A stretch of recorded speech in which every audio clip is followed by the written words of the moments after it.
Alô, alô, sejam muito bem-vindos a mais um Mesa Redonda Futebol Debate. O Campeonato Paulista começa no próximo final de semana. A bola oficialmente começa a rolar no próximo domingo, mas aqui no Mesa a bola já rola a partir de agora. Vamos fazer a preliminar, o esquenta para o Paulistão. Vamos mostrar para você um raio-x do que vem pela frente na temporada e também no Campeonato Paulista. Vamos falar, obviamente, sobre Corinthians. O Corinthians se reformando, se reforçando. O Félix Torres foi anunciado hoje. O Moscardo ainda tem situação indefinida. Vamos falar muito desse Corinthians, que tem estreia confirmada para a semana que vem contra o Guarani. Tem também o São Paulo estreando no final de semana contra o Mirassol e toda a expectativa para a chegada de Thiago Carpini, que é o novo técnico são paulino. Vamos falar muito sobre isso. Foi uma aposta certa? É ou não uma aposta? É uma realidade? Enfim, vamos discutir muito sobre esse São Paulo. O Palmeiras, com contratações pontuais, estreia com o Novo Horizontino no final de semana.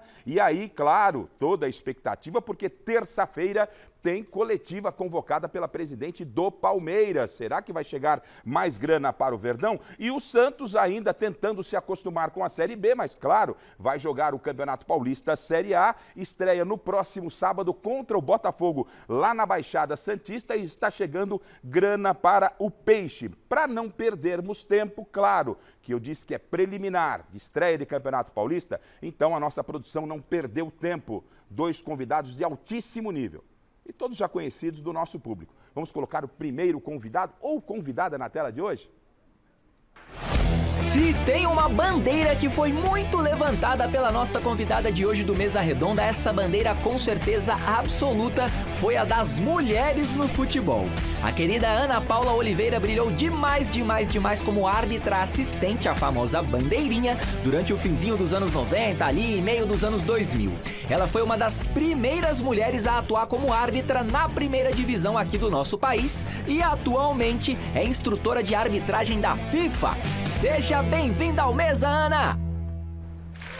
Aê, que alegria ter a Ana aqui, a Ana que fez isso com a gente já no finalzinho de 2023 e a gente começa a temporada 2024. A produção falou, Garrafa, a Ana tá chegando. Eu falei, já não perca tempo, traz a Ana. Legal, Ana, tê-la por aqui, 2024 prometendo.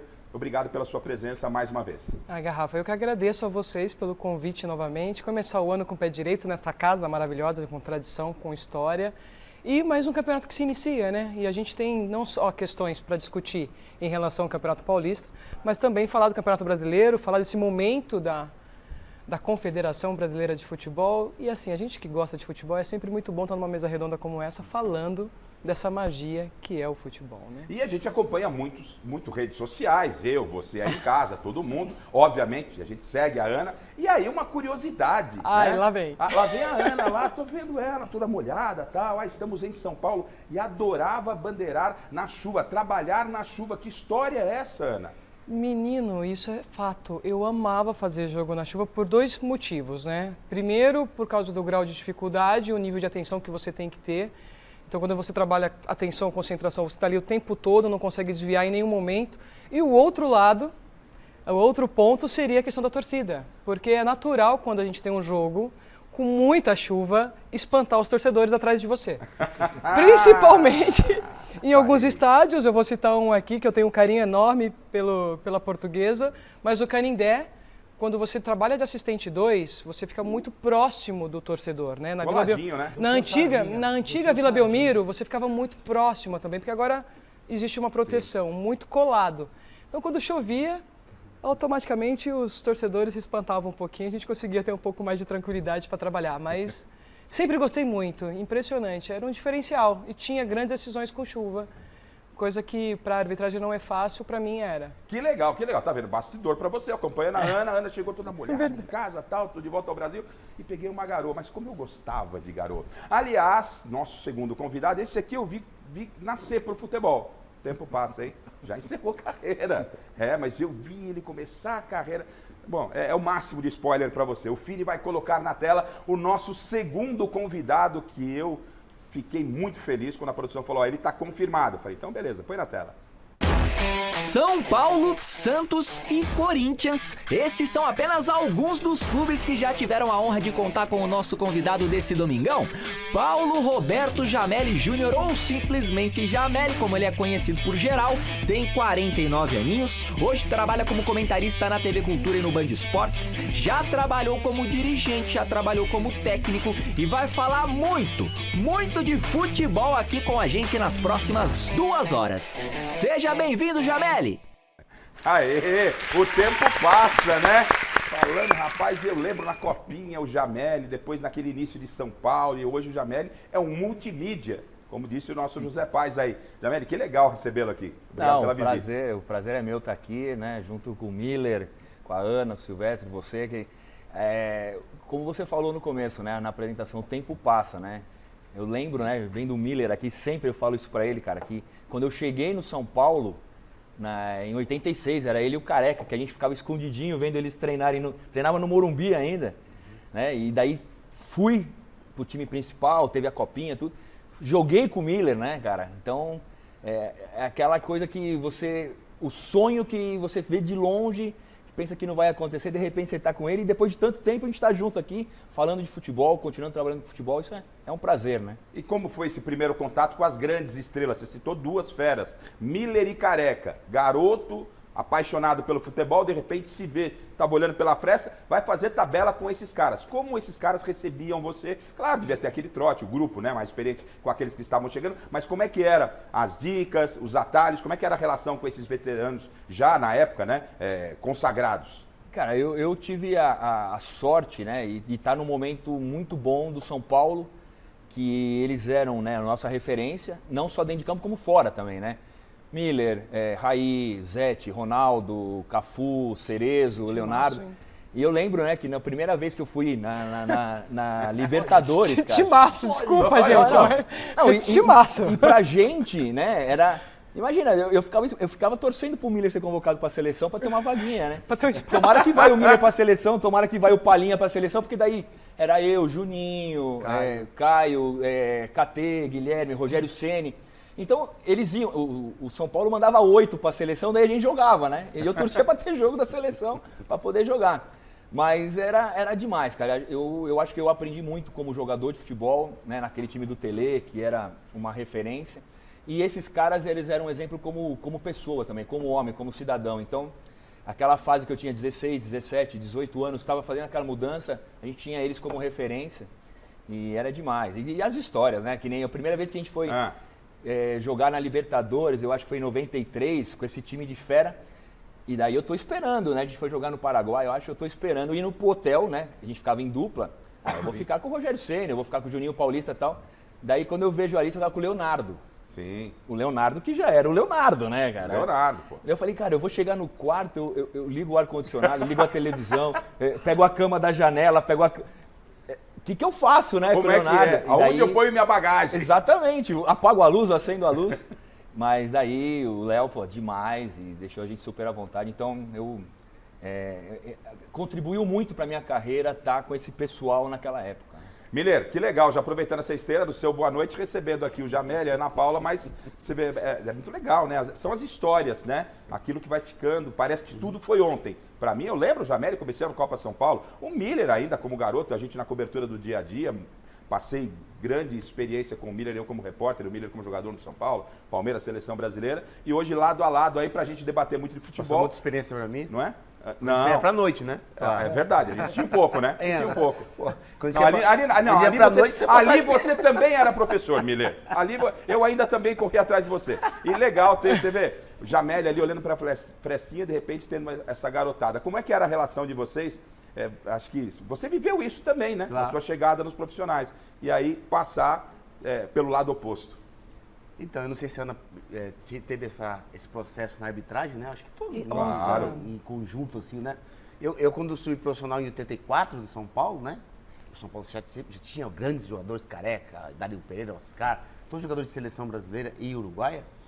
Eu tinha que servir os caras. Levar suco pra ele, lembra, gente? Levar suco, cafezinho. Café. Fiz isso. Levava pra que suco e café você, Miller, por exemplo? Careca, Pita, Dario Pereira. O Juvenil, Dá um suco aí. Você tinha aqui, fazer molecote da turma. E depois virou garçom em campo, né? Tá certo. Agora, Ana, qual foi sua referência na arbitragem e como é que foi essa relação também, antes do Boa Noite do Silvestre, da Marina, o Chico, o mestre também por aqui? Então, boa noite novamente a todos, né? O Miller tocou num ponto que, assim, é bacana ouvir essas histórias, porque na arbitragem acontece o mesmo, né? Você, quando é menina, no meu caso, estava começando, a minha primeira referência foi a Edilene, a pernambucana, e depois conheci a Silvia Regina, com quem eu dividi, e aí o ponto que vocês tocaram, quando você vai para uma pré-temporada, e na época, eu lembro quando eu fui convidada para a minha primeira pré-temporada, a pergunta era essa, com quem eu vou dividir o quarto? Aí. Nossa, eu vou ficar com a Silvia ou vou ficar com a menina do mesmo nível que o meu? Com quem eu vou dividir o quarto? Porque você tem essa questão do espelho, realmente, né? E falando agora da arbitragem masculina, eu sempre tive como referência o Pelourinho de Colina, porque era da minha época, já era um árbitro famoso naquele momento que eu estava começando, em 99, 98, no profissional falando, né? Eu comecei em 95, mas profissional 99. E falando de assistentes, tinha um árbitro assistente chamado Feitosa, vou falar o Feitosa, um abraço ao Feitosa pai e filho, que ele não errava garrafa, era um assistente que admirava o trabalho que ele fazia e eu fazia questão de assistir os jogos dele para me inspirar nele no nível de acerto. E o dia que eu tive a honra de ir para a pré-temporada, correr ao lado dele, que a gente está falando da questão do ídolo, correr ao lado do Ednilson Corona, que foi nosso mundialista, Walter Reis, outro assistente de referência, demais, Valtão. Monção, que foi um assistente também que eu tinha um espelho, eu falei assim, nossa, eu não acredito que eu estou correndo, estou almoçando, estou jantando com esses profissionais. Que legal. E o mesmo acontece agora. Eu acho que uma das coisas que eu quero trazer também como exemplo, quando estive na federação como presidente da comissão, que era estimular esse diálogo dos árbitros experientes, Rafael Claus, com o Matheus Candansan, que é uma promessa, com o Vitor Gobi, o Flávio Souza, estarem também com esses profissionais para alimentá-los. Em todas as áreas. E no caso a Edna agora, que é uma referência com a Mariana, que está surgindo. Então tem isso também, é bacana a gente estar falando, porque as pessoas não imaginam que existe essa admiração também e essa troca. E no jornalismo não é diferente, né? O Alexandre Silvestre, que já, sem o boa noite, o que é tradicional, ele já entrou na roda na conversa, mas o seu boa noite e a sua referência no jornalismo esportivo, o diretor está se estapeando lá em cima no Twitter, porque temos muita coisa para falar, mas claro... Eu sinto até hoje a mesma coisa que eles sentiram, porque você é sensível muitas demais. vezes eu nem acredito que eu estou trabalhando com os meus ídolos, que eu vi... A Ana eu xinguei um pouquinho quando era mais jovem, confesso. Coitada, né? Árbitra, né? Vai fazer o quê? Bandeirinha. Mas torci para os meninos, trabalhando com você que é mais velho que eu, Chico Lang ali. Às vezes eu tenho que me beliscar, garrafa. Uma boa noite para todo mundo.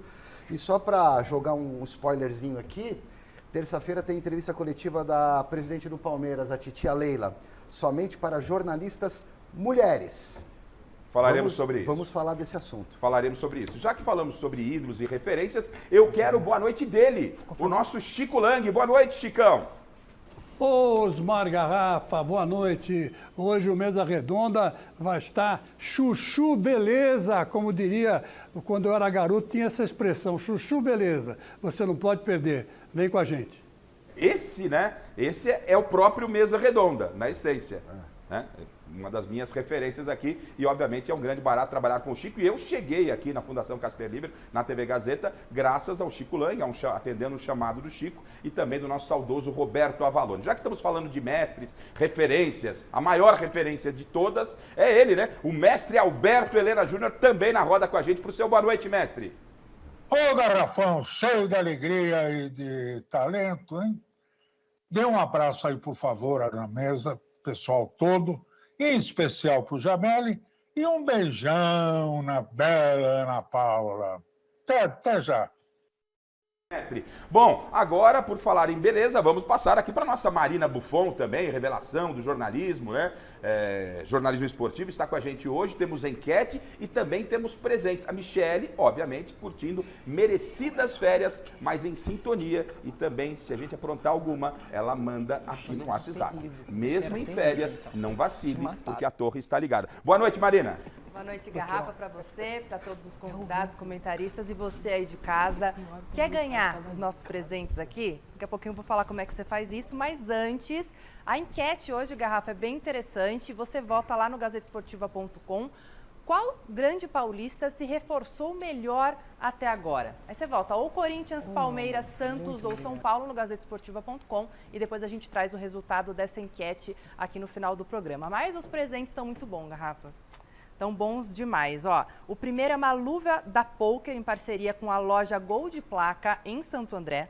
E o segundo é uma camisa do São Paulo, obviamente, né, com 2 representantes aqui hoje. Camisa do São Paulo tamanho G e uma bola da Topper também em parceria com a loja Gol de Placa lá de Santo André. Se você quiser ganhar um desses presentes, para concorrer a um desses presentes, você usa a hashtag Mesa Redonda lá no Twitter e daí eu vou te dar um segundo passo aí para você concorrer e depois, mais tarde, eu falo aí quem ganhou. Legal, combinado. Então você de hashtag Mesa Redonda, a gente vai abrir mostrando um raio-x do que será o Paulistão. E a semana passada eu fiz um pit stop nas minhas férias, vim aqui, apresentei o Mesa, retomei as férias e agora acabaram as férias. 2 férias?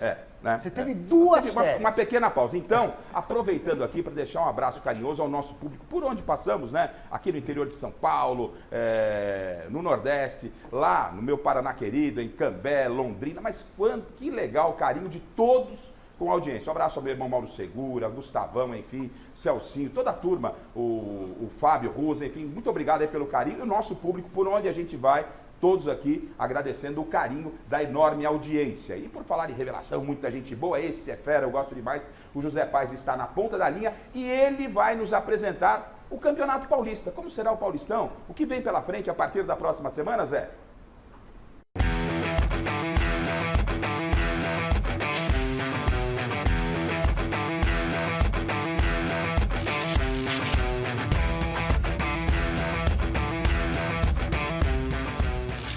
Dezesseis clubes, 4 grupos e um só objetivo: a conquista do estadual mais disputado do Brasil. No próximo sábado começa o Paulistão desse ano e o certame promete ser um dos mais difíceis dos últimos anos.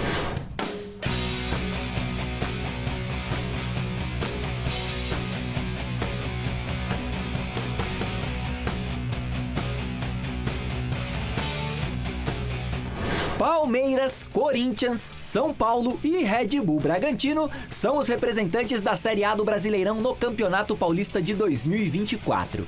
Santos, Ponte Preta, Novo Horizontino, Mirassol, Ituano, Guarani e Botafogo são os que vêm da Série B e o São Bernardo da Série C, ou seja, meu amigo, minha amiga, das 16 equipes que vão jogar esse Campeonato Paulista agora, 12 estão nas 3 principais divisões do nosso Brasilzão. Os grupos do Big Paulista para esse ano ficaram assim, ó, anote aí. No grupo A estão Santos, Ituano, Portuguesa e Santo André. No grupo B caíram Palmeiras, Guarani, Ponte Preta e Água Santa.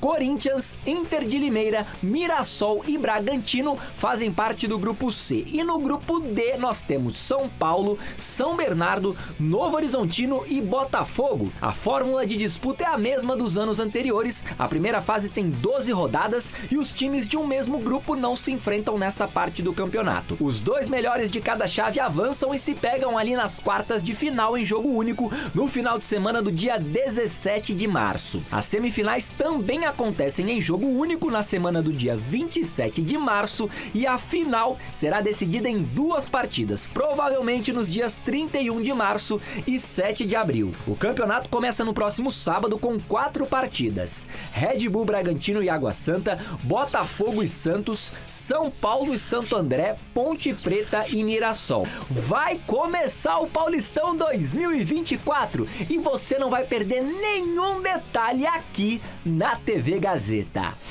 Tudo do Campeonato Paulista, a repercussão você vai acompanhar no Gazeta Esportiva, né, de segunda a sexta-feira, às 6 da tarde, e aqui no nosso Mesa Redonda. Você tem, Fini, só para ilustrar aqui, então, os primeiros jogos dos chamados, entre aspas, grandes do nosso Paulistão, o Santos estreando no sábado, né, no estádio Santa Cruz, às 18 horas, é Santa Cruz mesmo esse jogo, não é na Vila não, né? Santa Cruz, 18 horas, é isso, Botafogo e Santos. São Paulo e Santo André no Morumbis agora às 8 da noite, no próximo sábado. No domingo, Corinthians e Palmeiras em campo. O Palmeiras vai até Novo Horizonte no jogo das 4 da tarde. Imagina que só o Palmeiras vai pegar lá, que lua vai pegar em Novo Horizonte. E depois Corinthians e Guarani. Antes de entrarmos então, especificamente já começando a falar de Corinthians, depois tem Palmeiras, Santos, São Paulo, eu queria dar uma rápida passada com vocês.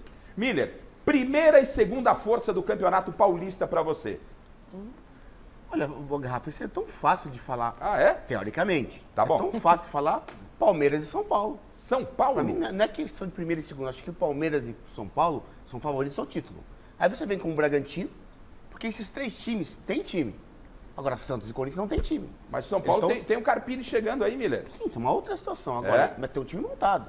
Tem uma base do ano passado. Palmeiras nem se fala. Tá bom. Bragantino com caixinha também. Agora, Santos e Corinthians não tem time. Estão, por montando. isso que, pela necessidade do momento, contrataram a rodo. Quer dizer, então a gente precisa ver como é que vai acontecer, como é que vai se comportar esses novos contratados durante o Paulistão. Na ordem, Palmeiras, primeira força, São Paulo, segunda força. Até porque o Palmeiras é o atual campeão do Paulistão, né? Então já vai terceira e quarta, vai completa, vai?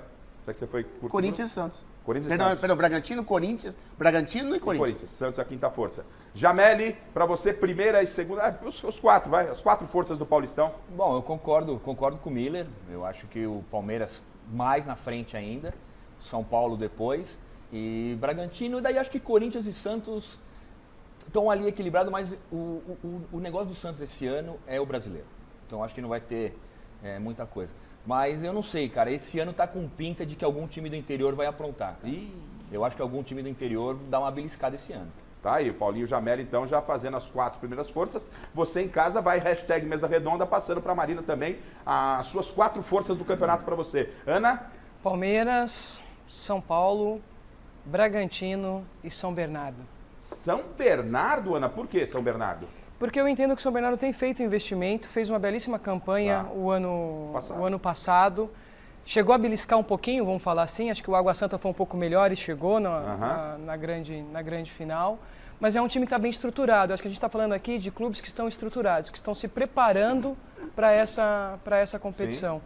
Concordo com o Miller e com o Jameli que o Corinthians e o Santos está se reestruturando, acho que vai tentar sobreviver no Paulista para poder focar no Campeonato Brasileiro. Então não entendo como uma prioridade. Vai ser um campeonato em que ele vai tentar se manter. A montagem do elenco para o Campeonato Brasileiro da Série B, que é onde vai ser a grande cobrança, esperando que ele retorne para a Série A. E o Corinthians, mudança de presidência, novo elenco, nova forma de jogar, a gente ainda não sabe qual é a proposta desse clube. Então está muito em aberto. Então eu não espero uma grande, como eu posso dizer, uma grande mudança, uma grande conquista pensando em Campeonato Paulista. Entendi. Eu acho que para o brasileiro, provavelmente o Corinthians vai mais estruturado e vai para brigar sim. E aí as 2 forças do interior, que é o Bragantino que está redondinho, e eu acho que o São Bernardo, pelo que apresentou, não só no Campeonato Paulista, eu acho que o aprendizado também da Série B, agora que subiu, se eu não estou equivocada, né? O São Bernardo, acho que está na Série C, né? Se eu não estou equivocada, agora. Acho que a experiência que eles tiveram nesse ano fortalece o time para essa competição do Paulista. Bom, para o Alexandre Silvestre, eu vou perguntar, o nosso abelista aqui, qual é a segunda, terceira e quarta força. Independentemente do Palmeiras tivesse vendido o time inteiro, mas tivesse ficado com o treinador, o Palmeiras seria a primeira força, porque ele é apaixonado pelo Abel, ele ama o Abel, ele só não passou o Natal com o Abel porque não pôde, né?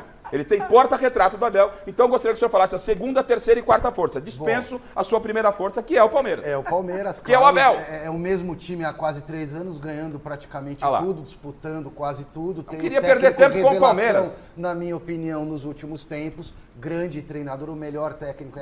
Aproveite e mande um beijo ao Abel nesse momento.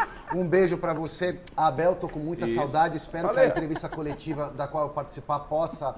Homem fazer pergunta, porque vem aí coletiva agora só para as meninas, mas respondendo a sua pergunta, em primeiro lugar o Palmeiras, eu colocaria o São Paulo em segundo lugar, mas com a mudança do técnico, como é uma aposta o Carpini, eu vou jogar o Bragantino para a segunda força, São Paulo, depois Corinthians e Santos, empate técnico. Diga, Ana. Não, eu queria entender um pouco do Silvestre essa indignação com a coletiva na terça-feira só para meninas. Porque, assim, eu acho que... Eu entendo o que... Vamos aguardar para entrarmos no São Paulo? Não, a pergunta está feita, ela será respondida. Nós vamos entrar no assunto Palmeiras e, obviamente, isso... Posso dar um spoiler? Pode dar um spoiler, sim, mas a gente vai se aprofundar nesse tema. Muito pelo contrário, nada contra as meninas participarem. Pelo amor, não tem nada a ver. É um spoiler. Agora, eu sendo setorista do Palmeiras, querendo fazer várias perguntas para a titia Leila, que é a presidente, com assuntos polêmicos, não poderei participar pelo simples fato de ter nascido com as minhas genitálias. Eu não concordo com isso. E a Ana, obviamente, a gente vai debater muito sobre esse tema aí. Também foi um desvio de foco da Leila, não foi? A gente vai discutir muito sobre isso na hora que formos falar do Palmeiras. Não tem como não falarmos dessa importante decisão da presidente do Palmeiras. Marina Buffon, você ouviu de tudo um pouco.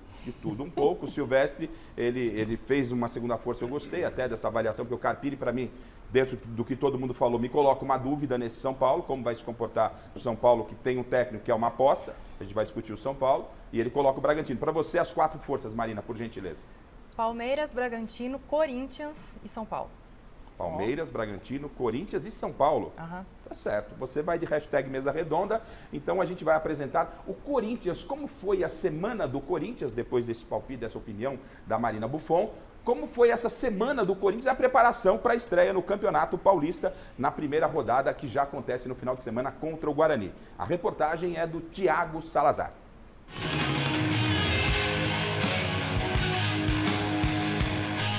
Falta pouco para a bola rolar pelo Paulistão e o Corinthians, com um novo comando na diretoria, corre contra o tempo para concluir as negociações dentro e fora de campo. Essa semana muita coisa foi adiantada, hein? O Timão apresentou os laterais esquerdos Hugo e Diego Palacios. Concluiu as contratações dos zagueiros Gustavo Henrique e Félix Torres e consumou a renovação do vínculo com o atacante Gustavo Mosquito. Por outro lado, a venda de Moscardo com o PSG emperrou por causa de uma lesão no pé esquerdo do volante. A tendência é que Moscardo opere, fique no Corinthians emprestado até junho e só então se transfira para a França. Ainda falando de mercado, o Corinthians não nega que está atrás do volante Caio Alexandre do Fortaleza, do atacante Luiz Henrique do Betis da Espanha e de Rafael Borré, centroavante que está lá na Alemanha. Em meio a essas conversas, o também centroavante camaronês Aboubakar chegou a ser oferecido para o Timão, que também busca mais um meia e pelo menos um lateral direito. Outra notícia de bastidor que chamou a atenção essa semana foi a descoberta de câmeras e escutas de espionagem dentro da sala da presidência. A informação foi confirmada pela atual administração, que por hora prefere não levar o caso à polícia, enquanto o ex-mandatário Duílio Monteiro Alves garante que nunca teve conhecimento destes equipamentos. Enquanto isso, Mano Menezes vai fazendo o seu trabalho de preparar a equipe. Na quarta rolou um treino aberto à imprensa.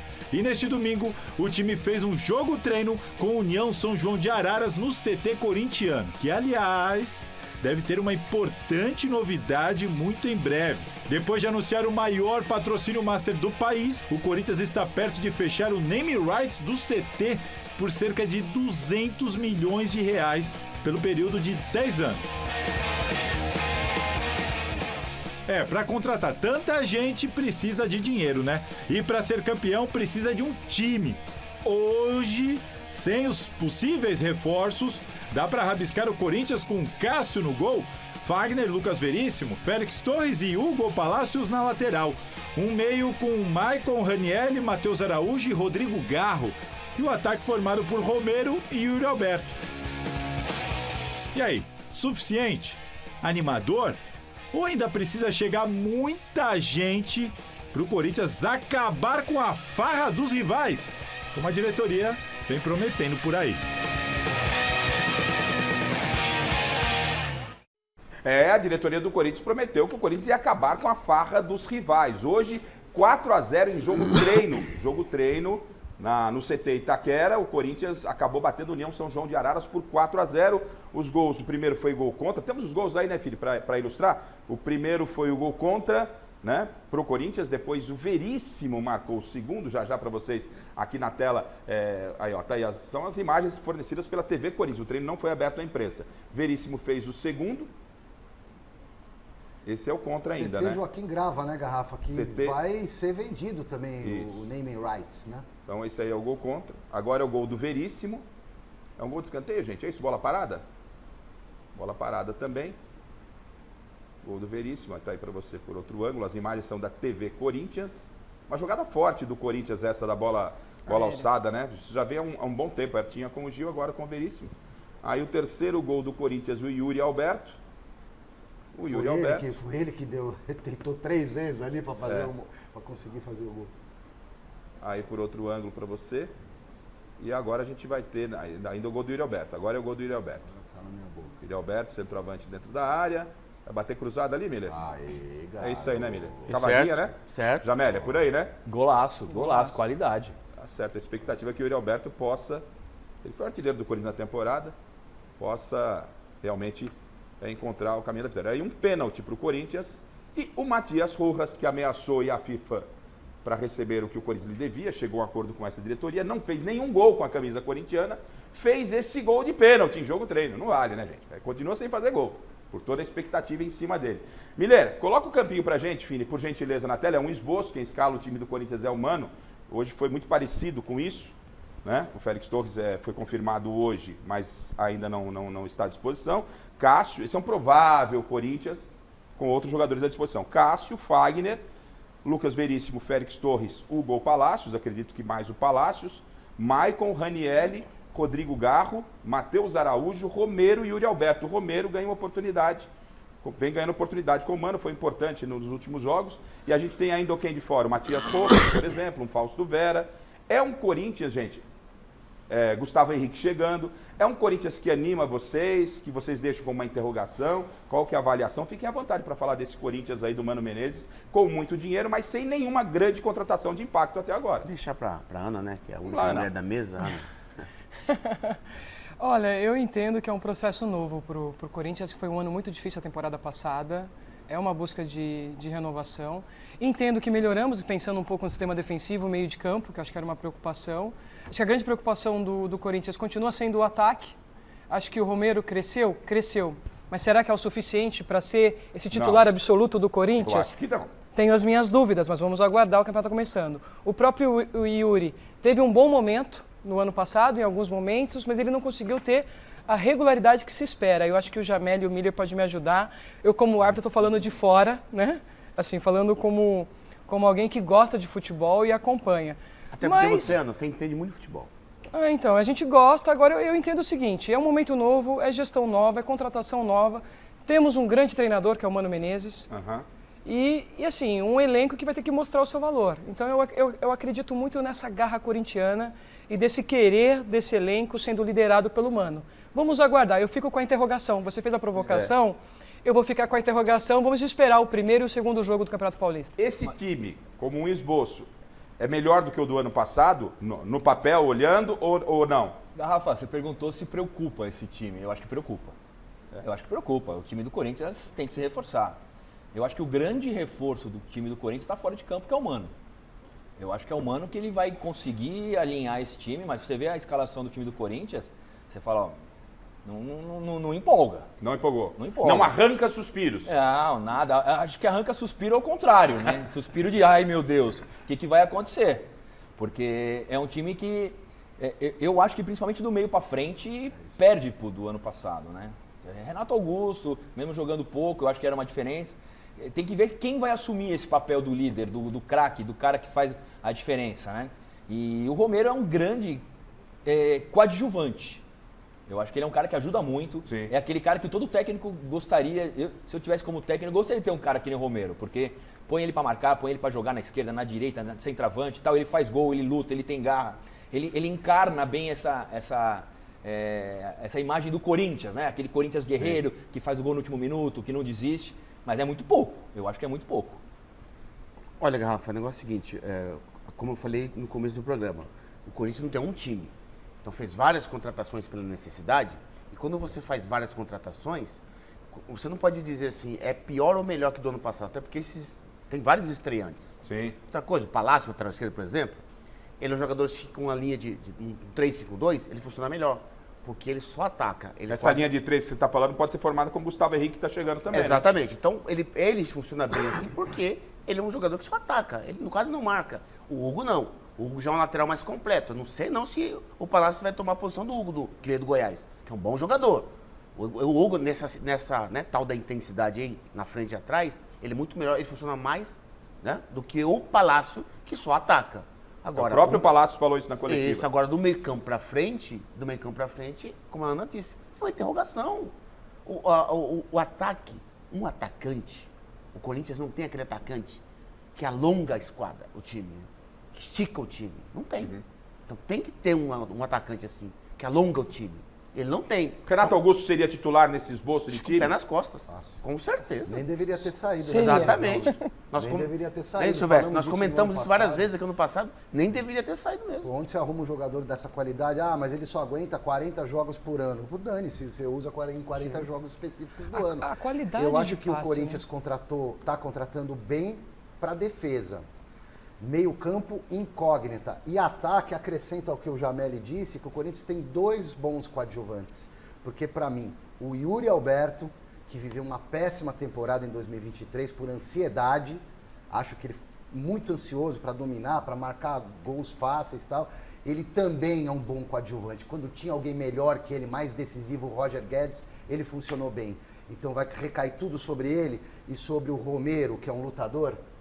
Complicado o ataque do Corinthians, enxergando por esse prisma com essas peças aí do campinho. Segundo o presidente do Corinthians, o Corinthians ainda corre atrás de um meia e de 2 atacantes. Para quem queria Gabigol, pô, até agora não chegou essa contratação. Ou o atacante camaronês lá que foi oferecido, jogador de Copa do Mundo, 3 Copas do Mundo. Sabe o que acontece, Silvestre? Sabe o que acontece, Ana, Jameli, Garrafa?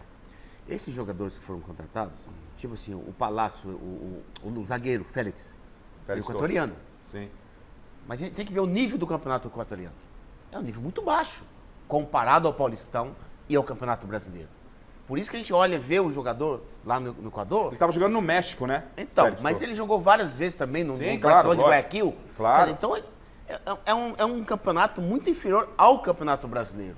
Então, ele chega aqui na responsabilidade de assumir uma posição de titular. Apesar que eu prefiro muito mais o Veríssimo e o Gustavo Henrique. Das contratações... Então, se você olhar essa linha defensiva aí, Miller, pessoal, amigos, amigas, inimigos e simpatizantes, eu acho que o Corinthians tem uma boa defesa. Tem um baita goleiro, talvez ainda o melhor goleiro, ou um dos melhores goleiros do futebol brasileiro. O Fagner, que é um jogador que, para mim, ainda tem algo a entregar, sim. Lógico que tem. O Lucas Veríssimo, baita zagueiro, Gustavo Henrique, outro ótimo zagueiro, e esses gringos que chegam para compor esse lado esquerdo aí, que a gente vai ter que avaliar. O Fagner, vocês acham que ainda é aquele Fagner que a gente conhece de muita qualidade? Porque a idade chega para todo mundo, vai, né? A gente viu o que aconteceu com o Fábio Santos. Será que o Fagner consegue aguentar um campeonato como intensidade? O Corinthians, por exemplo, quem é o lateral reserva hoje, o lateral direito do Corinthians? Não tem. Vai se explorar demais o Fagner. Eu acho que o Fagner ainda tem muito para dar, mas ele tem que proteger um pouco o Fagner. Talvez um esquema com 3-5-2, deixando os 2 laterais com mais liberdade, segurando um volante. Eu acho que o Mano vai ter que mudar um pouco essa maneira de jogar, porque o Fagner, eu acho que ele é bom, ele é um cara que continua sendo duro. Experiente. É aquele jogador que... O Miller sabe bem disso. Tem aqueles caras que a gente ia jogar contra e fala, caramba, meu Fagner vai me marcar. Não vai ser... É o Rafinha do São Paulo. Cara, é um cara que ainda é duro, claro. Compete muito, é um cara sério. O que eu vejo no time do Corinthians tem que fazer que nem o Grêmio fez com o Soares. Trazer um cara desse. O Valência no Inter. Sim. Pegar um atacante desses que foi o que o Miller falou. Um Miller, na época do Miller. Contratar um cara que nem ele. Eu sei que não vai achar. Não tem jeito. Não vai achar, mas tinha que ser um cara desse. Entendo. Uma contratação que fala, opa! É isso. Tá faltando uma contratação de impacto. Com esse cara vai subir de prateleira o time. Até porque o Corinthians precisa de uma contratação de impacto, né? Contratou só jogador meia boca aí. Jogadores desconhecidos lá de fora, quer dizer, então... Apostas. Olhou muito pra fora e esqueceu aqui dentro, hein, Ana? Então o que acontece? O que o Jamel falou é verdade. O Fagner, com a idade chega, ano passado ele sofreu várias contusões. O que você faz? Mete 3 zagueiros e dá mais liberdade pro Fagner, porque o passe dele é muito bom. Ele não erra passe, é inteligente. O Fagner pode jogar por dentro também. Exatamente. Gente, o Marcos Rocha joga assim no Palmeiras. Quantas vezes jogou? O Rafinha joga assim no São Paulo. Marcelo, o Fagner, no Fluminense. O Marcelo, com outra qualidade técnica, obviamente, né? Mas joga assim no Fluminense. A Ana falou, quando eu citei aqui Renato Augusto, ela falou, é o jogador de qualidade de passe. Sim. E a aposta do Corinthians, quando trouxe esse jogador chamado Matias Rojas, e ele demonstrou isso naquele primeiro jogo contra o América, chamou a atenção, porque é um cara que sabe bater na bola. A gente não precisa ter jogado, você conhece quando o cara sabe o que está fazendo com a bola.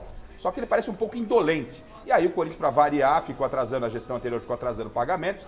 Ele ameaçou agora, no final da temporada, início dessa temporada, ir à FIFA, é um direito dele, mas a gente conhece o Corinthians e até agora ele não entregou. Ele pode ser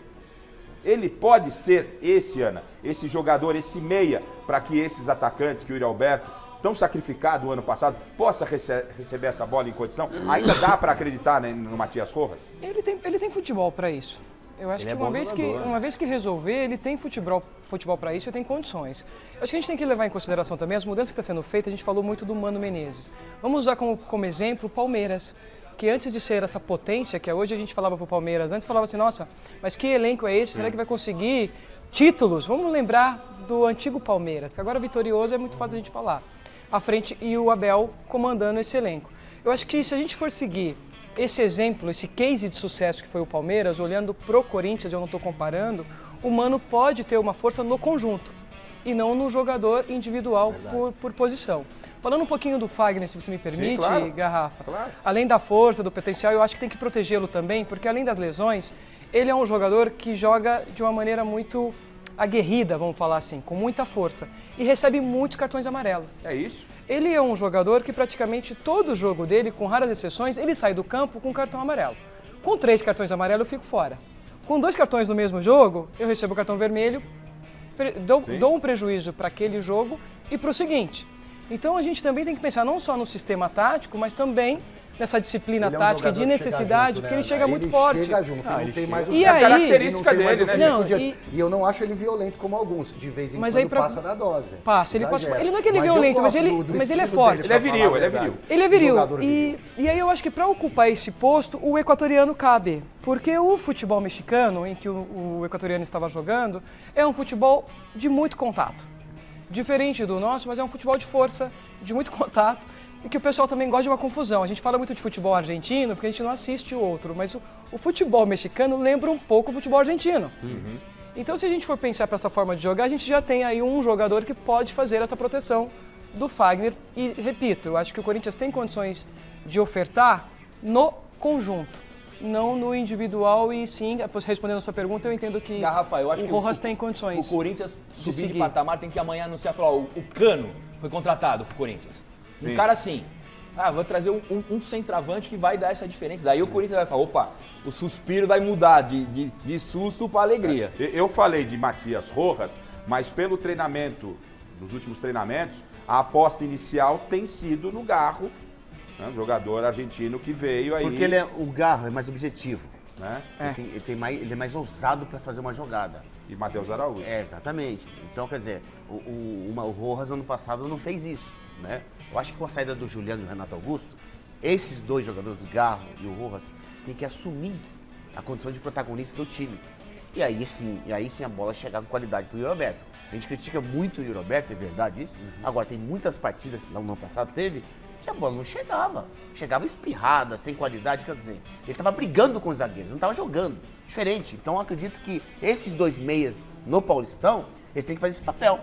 Olha, seremos protagonistas, deixando o Yuri Alberto com qualidade na cara do gol sempre, todo jogo. Senão, onde entra o papel do treinador? Porque, assim, são jogadores que aparentemente têm qualidade. O Rojas, o que ele fez nos primeiros minutos com a bola no pé aqui no Corinthians foi um absurdo. Ele jogou muita bola, não só lances de efeito, mas jogou muito bem. Agora, quando o cara é indolente, né? O técnico, iniciando uma temporada, principalmente, com a chegada desse outro rapaz aí, ele também não tem um papel fundamental para entrar na mente do jogador, fazer, a responsa é com vocês agora. Mais que o técnico, Bileiro, desculpa se tivesse, mais que o técnico, alguém precisa apresentar o Corinthians pro Matias Rojas. Essa é a grande verdade. Mas é disso que eu tô falando. Porque a gente viu ele em alguns jogos, né? O Corinthians brigando contra rebaixamento. Ele parecia que estava disputando amistoso. Eu não queria falar, mas vou falar. Mas essa é a grande verdade. Alguém precisa levar o cara lá e falar, vem cá, o Corinthians, meu amigo, vale muito mais uma ralada de bunda no chão, me desculpe o termo, do que tapinha, virar de lado, né? Aquela coisa, toca pra direita, olha pra esquerda. Tem que apresentar o que é o Corinthians. Que ele tem qualidade, como disse a Ana, e todo mundo sabe que ele tem qualidade, todo mundo sabe. Mas se ele não entender o que é o Corinthians, não vai dar certo. Ele precisa entender. Alguém tem que... Ô Chicão, você, né, tá cuidando da transição, mas você pode fazer esse papel. Ô Matias, vou te apresentar o Corinthians. Mas eu acho que isso mas pega no braço, Silvestre, pega, não. Deixa eu mandar pro meu time. Pergunta pros jogadores aí. Não, pera um pouquinho. Não, apresentar. É pegar, Chicão, na mão do Matias Rojas com força. Aperta e leva. Por falar em Corinthians, obviamente quem quer dar a opinião, e ele já falou aqui, Garrafa, esse negócio de hino do Corinthians com guitarra não dá certo. Pede pro filho trocar. Põe o hino do Corinthians, que é o Chico Lang, que vai falar se o Corinthians, se ele está otimista ou não, mas com o hino. Sobe o hino pro Chico Lang, ele já tá aqui, ó, tá esbravejando aqui no meu ponto, Chico. Ele quer falar, sobe o hino do Corinthians sem essa guitarra. Agora o Chico Lang vai falar, tá ou não tá otimista com esse Corinthians, Chico Lang? Bem, meus amigos, o Corinthians vai estrear contra o Guarani no Campeonato Paulista. E a grande dúvida é quem vai jogar, quem vai iniciar essa trajetória que todo mundo espera que seja vitoriosa, né? Esse ano, para contrabalançar o ano passado, que foi uma tristeza. Com isso, quase caiu para a segunda divisão. E parece que o time titular já está meio delineado pelo Mano. É o Cássio, o Fagner, o Lucas Veríssimo, o Félix Torres, né? O encantado Félix Torres, que demorou para vir, né? O Hugo ou o Palácios. E Maicon, Ranielli, Rodrigo Garro, Matheus Araújo. E na frente, Romero e Roberto. Você gostou do time? Olha, são 5 estreias, hein? Félix Torres, Hugo, Palácios, Ranielli e Rodrigo Garro. E no banco, Fausto Vera e o Matias Rojas ainda por cima, que o Mano Menezes pode contar com eles se ele precisar. Eu estou otimista, espero que a temporada dessa vez seja uma temporada melhor. Mas vai ver como é que esses gringos vieram, né? Esse que é o grande enigma do Corinthians em 2024. E tenho dito. Está na mesma linha de todos, não é? Agora, Moscardo está com uma situação indefinida. Ah, tudo certo, foi pro PSG, tem um problema, vai operar, o PSG não quer assinar o contrato antes da cirurgia para saber se está tudo certo. E o presidente do Corinthians, o Augusto Melo, disse que quer o Moscardo de volta. Ou o PSG já assina o contrato agora, antes da cirurgia, ou se não, ele quer o garoto de volta e entende que pode vender futuramente. Essa situação, para vocês dois ex-atletas, essa situação para um garoto, vocês começaram a carreira, eram outros tempos, dificilmente um garoto na idade do Moscardo seria transferido por uma quantia, mesmo com talento, né? Naquela oportunidade, seria transferido por uma quantia tão elevada. O Moscardo pode ter algum prejuízo, independentemente no PSG, ou se ficar no Corinthians, com essa indefinição toda, gente? Pode ir, Jamel. Bom, eu sempre sou favorável à venda do atleta. Eu sempre sou favorável à venda do atleta, porque você abre espaço para quem vem de baixo. Né? O Moscardo só está ali porque teve alguém que saiu e ele aproveitou a oportunidade. Eu acho que tem que ser vendido, mas se tem alguma dúvida sobre a situação física dele, exame médico e tudo mais, daí fala pro PSG, fala, meu amigo, então fica aí, que daqui a pouco vem um Barcelona, vem um Real Madrid, vem um Bayern de Munique, vem alguém aí, um Chelsea, um Manchester, que vai pegar, porque ele tem muita qualidade. Né? E acho que essa operação é mais um trâmite, é um pedágio que ele vai ter que parar ali um tempinho para voltar e vai voltar a jogar. Se os franceses estão com muita frescura e não querem nada, pega de volta, porque esse menino vai ser um dos... A gente vai falar muito dele em Copa do Mundo e tudo, porque ele joga muita bola. Até porque a medicina esportiva no Brasil, né, Miller, ela é referência.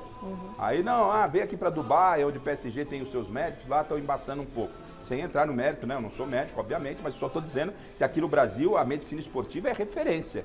E tá esse impasse todo. Isso é prejudicial ao atleta, o Corinthians tem que se comportar de que forma, pode trazer o Moscardo se volta pro Corinthians, volta de que forma também, porque o cara fala, vou fazer um contrato milionário, fico no Corinthians, como é que você avalia tudo isso? É claro que é um garoto, na cabeça dele, ele já se sente lá, né? Não se sente mais aqui. Então, se caso isso acontecer, dele voltar, ele, lógico que na cirurgia vai ajudar nesse sentido, psicologicamente.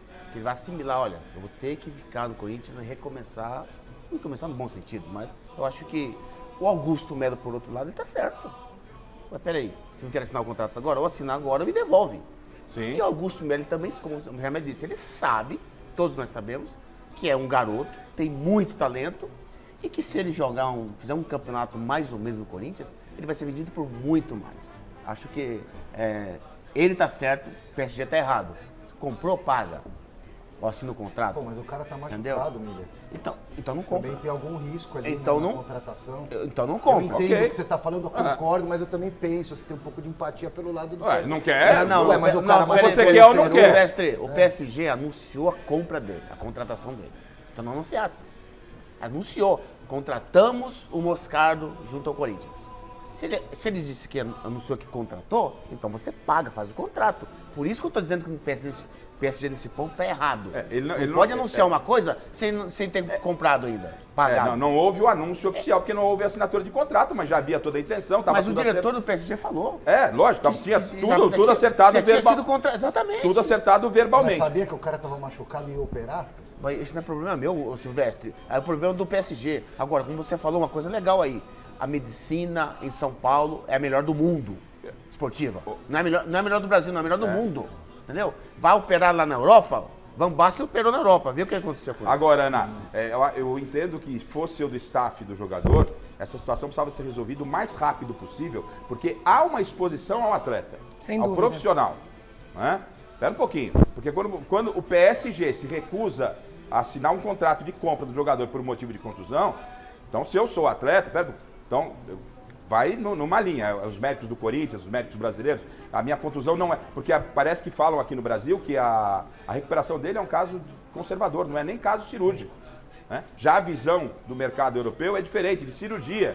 Então, há uma exposição da marca, no caso do atleta, e isso precisa ser resolvido até para que ele possa dar sequência ou no Corinthians ou na Europa, Ana. Não, sem dúvida. E a gente precisa pensar que tudo bem, então estamos falando do PSG, como muito bem falou o Silvestre, a gente tem que ter uma empatia, porque você está contratando, lamentavelmente a gente está falando de um negócio, e eu preciso ter garantia desse negócio, Claro. e esse negócio quando vem para mim não vem como eu imaginava que viria, mas eu também entendo que uma vez que você anuncia, você tem que assumir esse compromisso.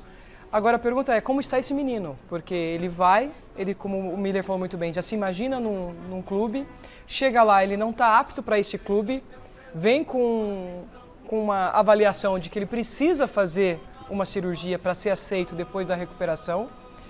A pergunta é, alguém está monitorando esse menino? Porque aí a gente não está falando só de um problema físico. Ele também pode ter um problema mental quando a gente fala da saúde mental do atleta. Como lidar com toda essa situação e com toda essa exposição. E é um patrimônio do clube. Que é um patrimônio do clube. Nesse ponto, eu acho que quem trabalha com ele deve ter perto pessoas ali.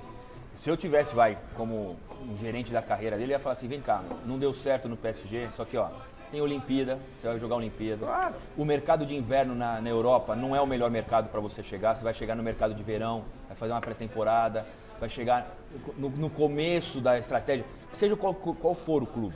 Você vai jogar mais no Brasil, você vai se recuperar no Brasil, que nem o Miller falou.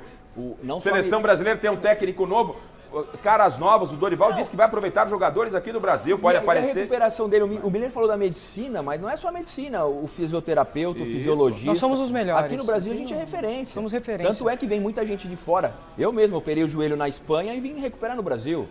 Sim. Então, essa parte tem que se preocupar, mas eu tenho certeza que tem alguém já com ele, os empresários, o pessoal da família, todo mundo falando com ele. Mas a pergunta é, independentemente de fechar ou não com o PSG, vai ser feita a cirurgia ou a gente vai com a visão mais conservadora? Eu acho que isso também precisa ser definido. A gente está falando do menino, mas...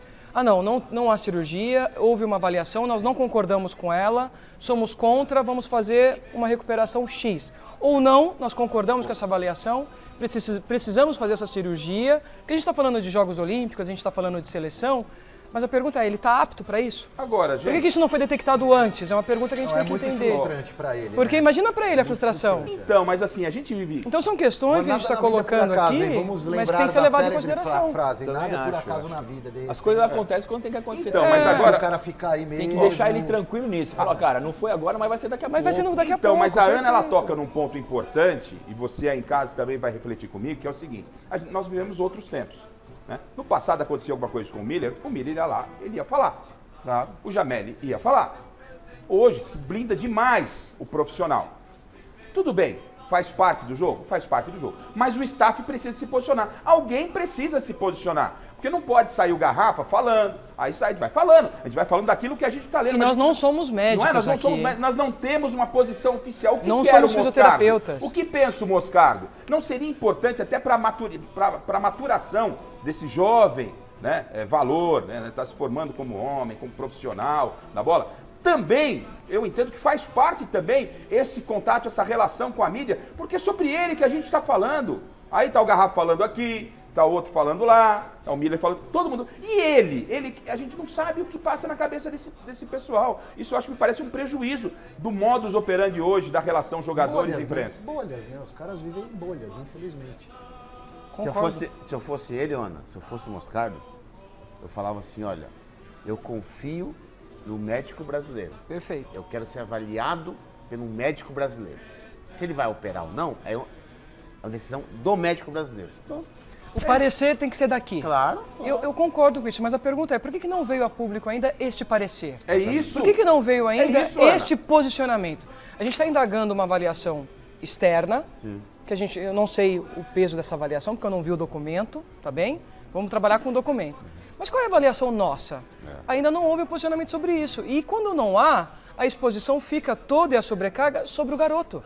E a gente está falando de um menino que tem seus sonhos e está vivendo a primeira grande frustração da carreira. E aí ele vai lá na internet, no celular, ele entra lá. Fulano está falando isso dele. E cada um fala uma coisa e não temos a opinião dele. E além de dar opinião, quando você não tem uma comunicação clara, você pode especular tudo. Tudo. O que é? É grave essa lesão? Qual é o nível? Não é grave. São 6 meses de recuperação, ele corre o risco de ter algum problema lá para frente, ou uma operação fácil, ou não precisa nem ser uma operação, pode tratar de outra maneira e tal. Então, quando não tem essa informação clara, a gente abre um leque de especulação para todo mundo, né? Então é complicado. E ele seria de fundamental importância no caso da permanência dele no Corinthians, por todo o talento. Titular naquele campinho lá. Fácil. Ele é o 5. Ou 8, pode escolher. Ele, Maicon ali, tá resolvido o problema na frente da defesa. Exatamente. Titular absoluto. Ele é importante, como disse aqui o Fili, ele é importante ou nesse campinho ou no aspecto financeiro.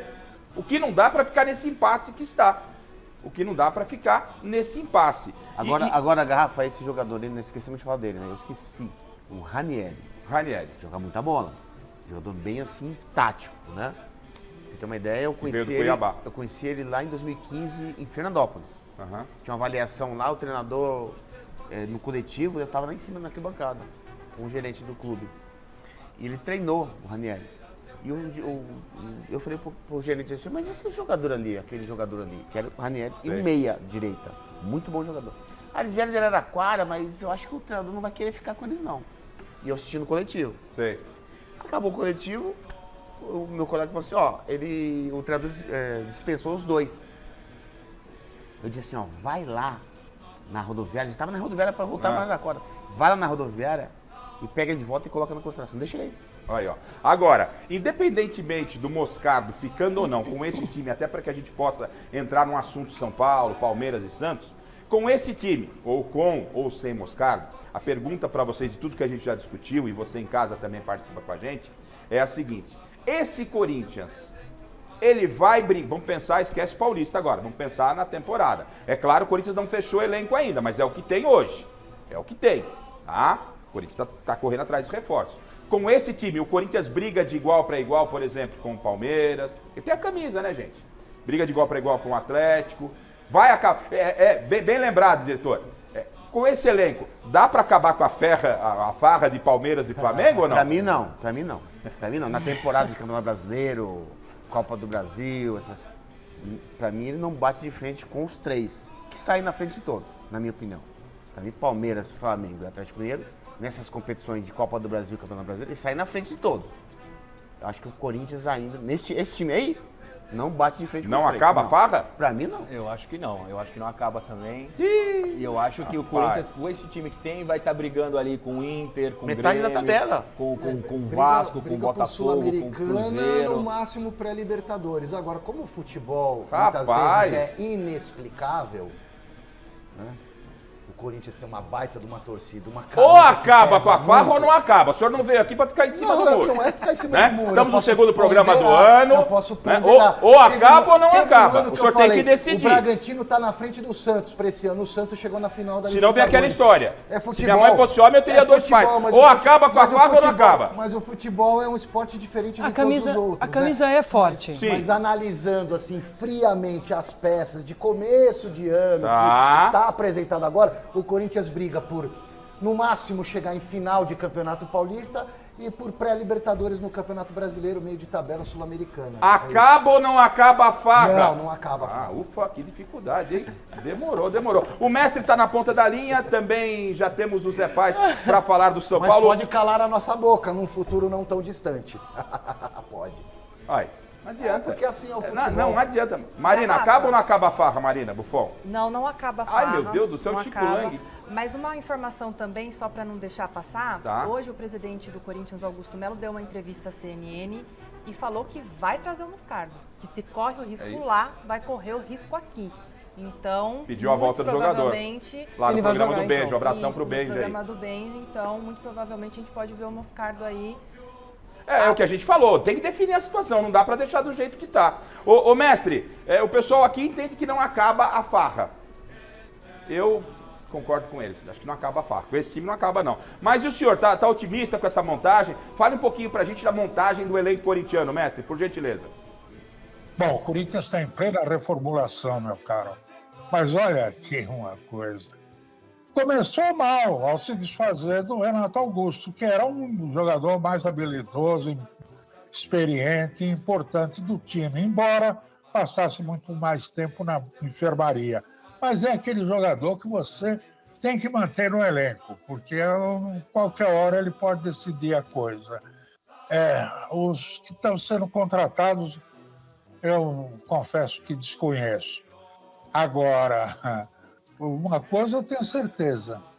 O Corinthians tem 7 estrangeiros na sua equipe, que é o máximo que a CBF permite. Bom, lembra do hino do Corinthians? Que dizia que era o clube mais bem brasileiro? Pois é, deixou de ser. Eu vou pedir um instante ao Zé Paz, que está na ponta da linha, porque o mestre levanta uma questão e eu vou passar para vocês. Né? O clube mais brasileiro com muitos estrangeiros. Uma tônica tem sido uma tônica no futebol sul-americano. Há um limite, né, gente, de jogadores por partida. Acho que são um limite de 5. Quando já tem 7 no elenco.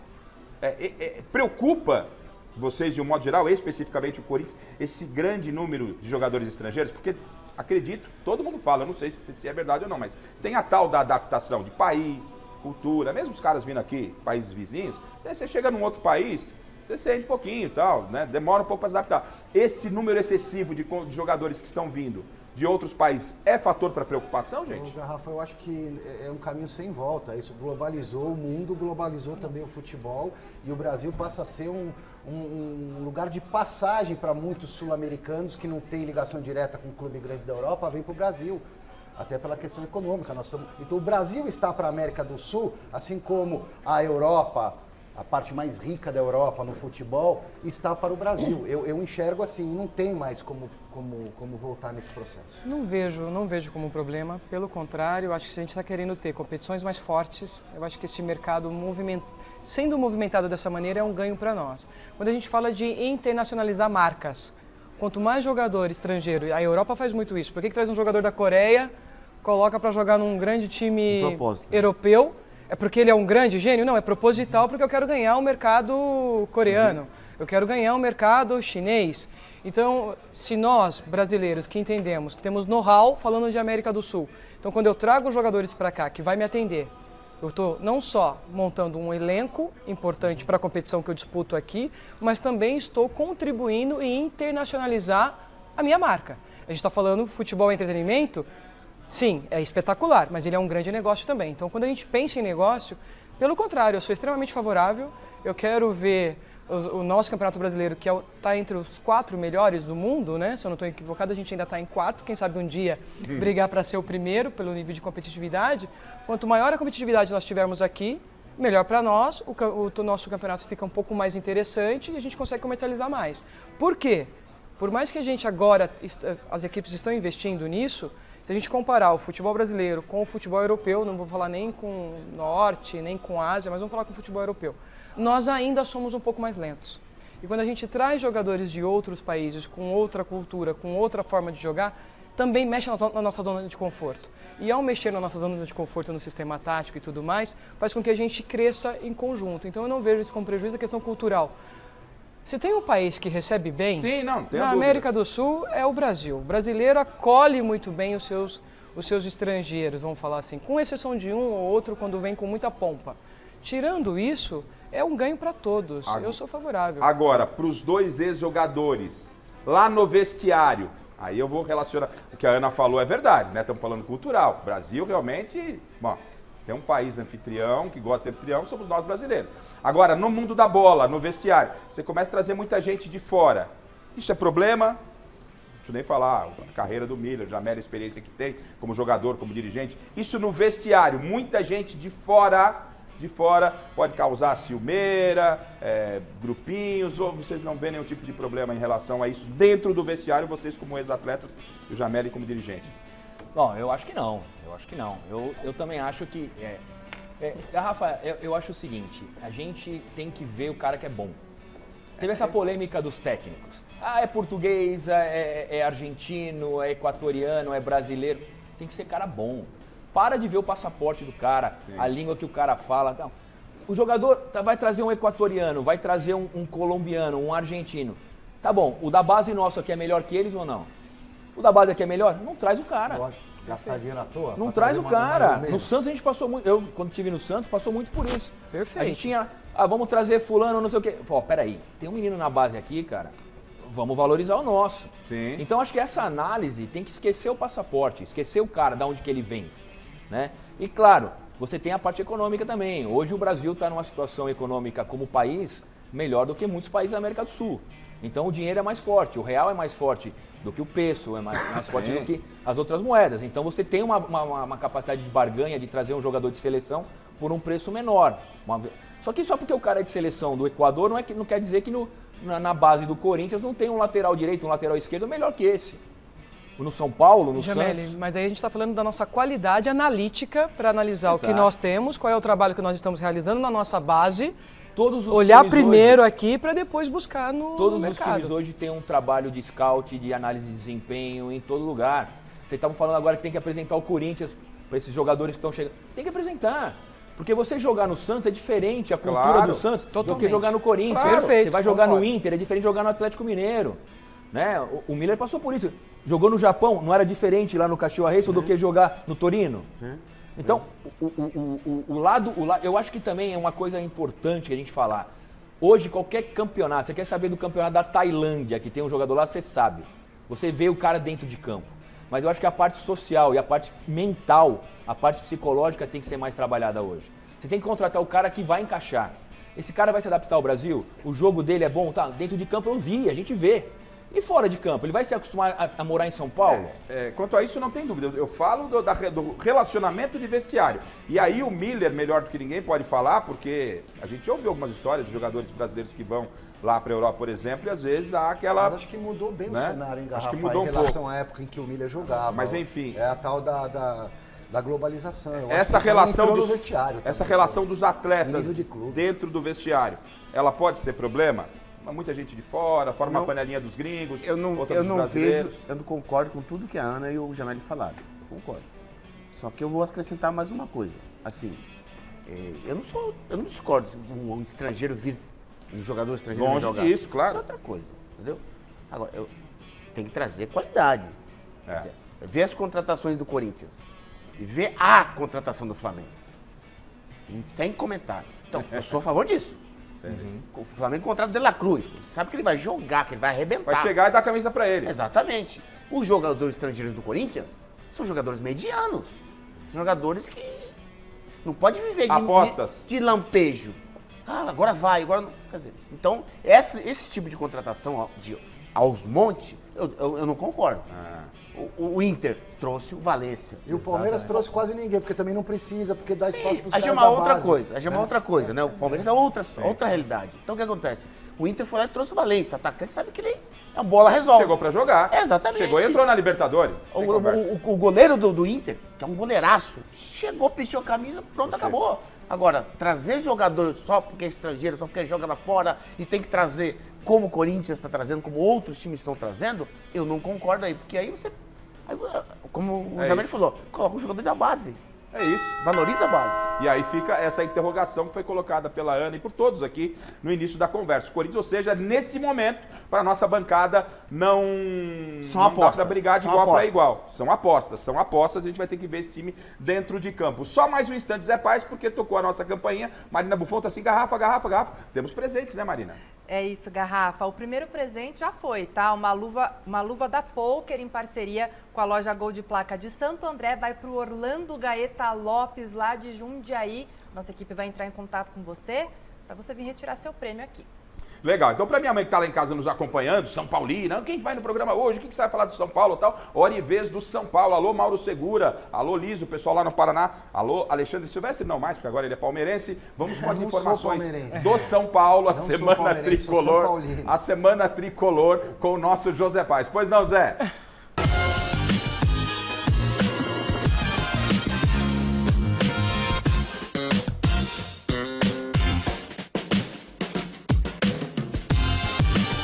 Na última semana, o tricolor perdeu simplesmente o professor Dorival Júnior para a seleção brasileira, algo que era impensável até então. Eu não saí do São Paulo, eu não deixei o São Paulo, eu não troquei o São Paulo. Eu estou vindo para uma seleção, não é um convite, é um chamado. Essa saída inesperada do Dorival colocou o São Paulo no mercado em busca de um novo técnico e depois de muitas entrevistas, de muito bate-papo interno, o clube fechou por 1 ano com Thiago Carpini, ex-Água Santa e ex-Juventude. O treinador foi contratado na última quinta-feira, chega com o aval do elenco e super referendado pelo coordenador Muricy Ramalho. Chegando para fazer parte de um grupo tão qualificado e tão vitorioso que a gente possa, em 2024, dar continuidade nesse excelente trabalho que vem sendo construído. O tricolor também pôde comemorar nessa semana a contratação do atacante Ferreirinha. O jogador ex-grêmio foi enfim anunciado oficialmente e assinou um contrato de 4 anos com o São Paulo. Não caiu a ficha ainda que eu tô aqui, como eu disse, é o time de infância, time de criança, então para mim é um sonho estar aqui. Desfalque na reapresentação do dia 6, o xerifaço Arboleda voltou aos treinos normalmente na segunda-feira passada. Hoje, com os reforços recém-contratados, com a volta do Arboleda do mundo mágico das férias, né, Garrafa? O time titular do tricolor pro início dos trabalhos no Paulistão veja bem, pode ser formado por Rafael, Rafinha, Arboleda, Diego Costa e Wellington, Pablo Maia, Bobadilha e Rames Rodrigues, Lucas, Ferreirinha e Caleri. Isso se o agora técnico tricolor Thiago Carpini não tiver alguma outra ideia em mente.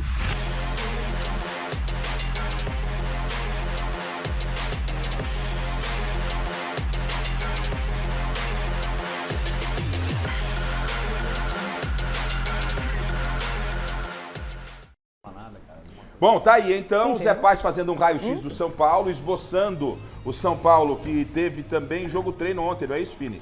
O São Paulo, jogo-treino ontem, venceu o São Bernardo, que a Ana colocou entre os favoritos, por 3-1. E Thiago Carpini, vice-campeão paulista do ano passado, é o novo técnico do São Paulo. É o novo técnico do São Paulo, isso foi anunciado, obviamente, essa semana, todo mundo já está sabendo. Uma grande surpresa para muita gente. Uma grande surpresa. E a pergunta, o São Paulo que vai estrear no sábado à noite no Morumbi.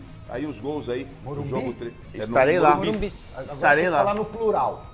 A Morumbis. alternativa para... É difícil falar Morumbis, né? Morumbis. Pô, 48 anos falando Morumbi. Um grande negócio para o São Paulo. Parabéns ao Júlio Casares. Vendeu o name rights por 2 anos. É isso, né, gente? 3 anos.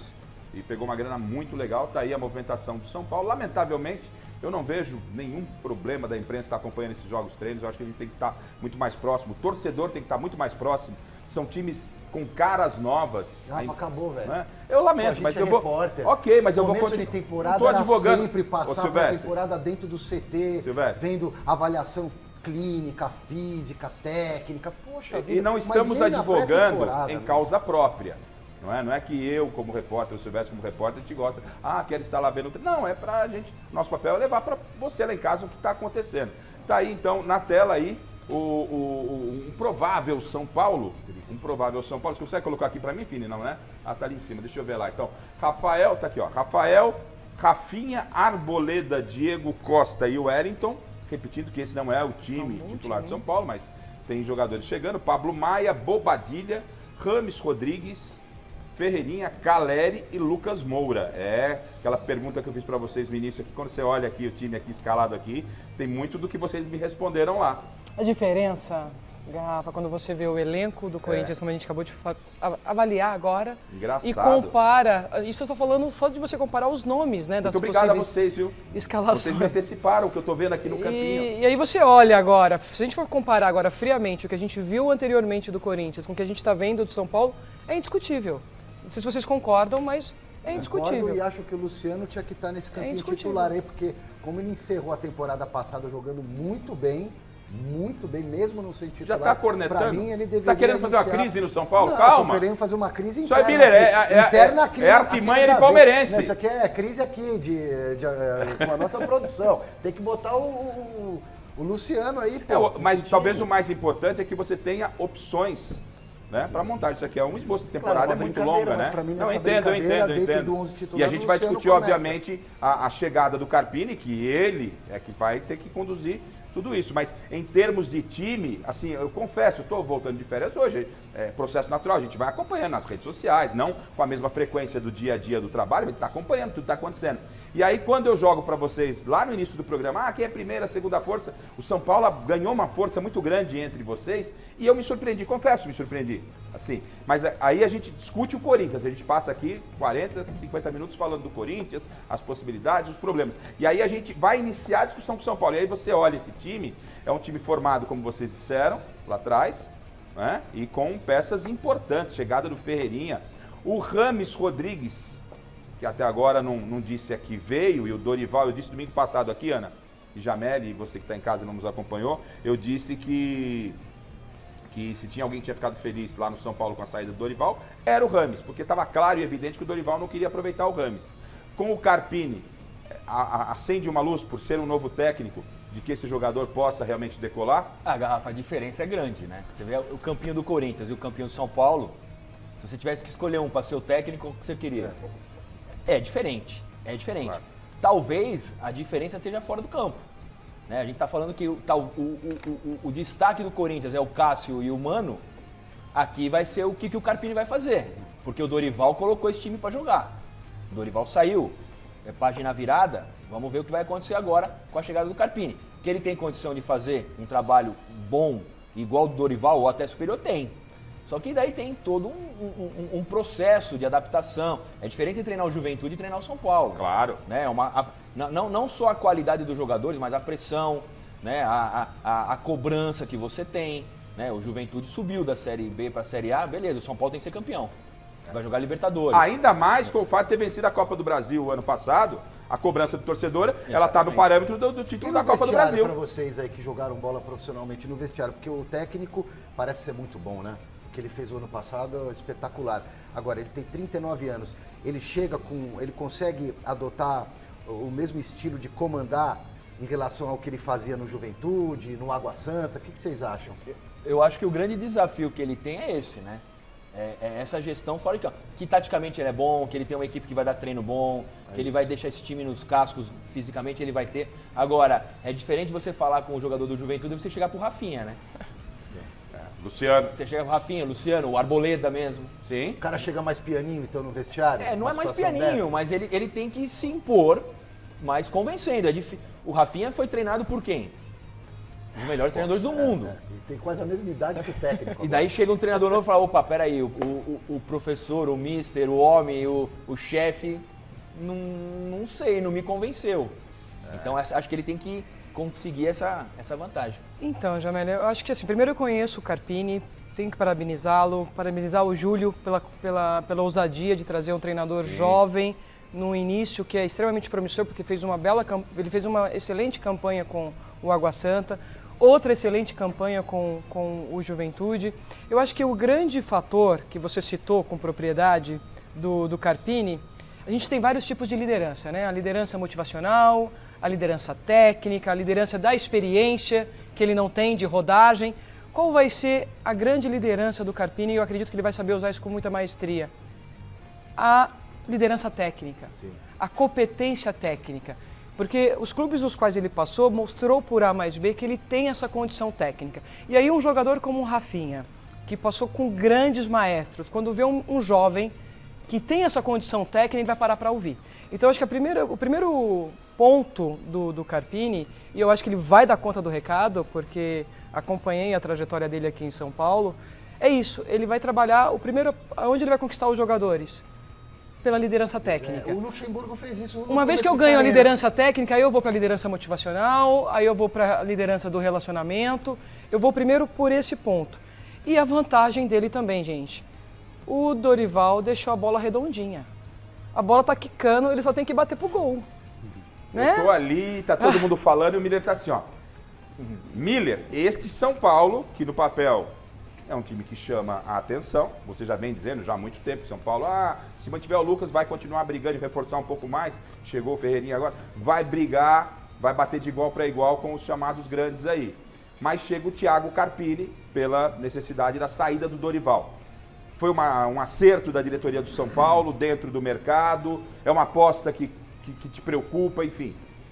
Olha, Garrafa, é claro que o São Paulo perdeu a sua principal estrela, né? O Dorival Júnior. Nós já sabemos disso, né? E como vocês bem disseram, é uma aposta boa. Né? Agora, é uma aposta boa, isso é uma coisa. Tem um time formado e agora também tem peças de reposição. Como o Jamel disse, é o grande desafio do Carpini. Você está chegando num time glorioso, um clube grandioso, né? Então aqui ele não tem que lutar para não cair. Ele tem que brigar por títulos, a começar pelo Paulistão. E para mim o São Paulo é um dos favoritos junto com o Palmeiras. E a cobrança será nesse nível. Mas tem que ser desse nível. Então, como ele chega com uma aposta e eu espero que ele se dê bem, como o São Paulino que eu estou falando agora como um analista de desempenho, eu estou dizendo que eu vou esperar ainda, né? Porque o Paulistão é um termômetro para a temporada em que sentido? Uma preparação para Libertadores, que todo torcedor de São Paulo, Palmeiras, Corinthians, Flamengo, gosta que o time jogue, né?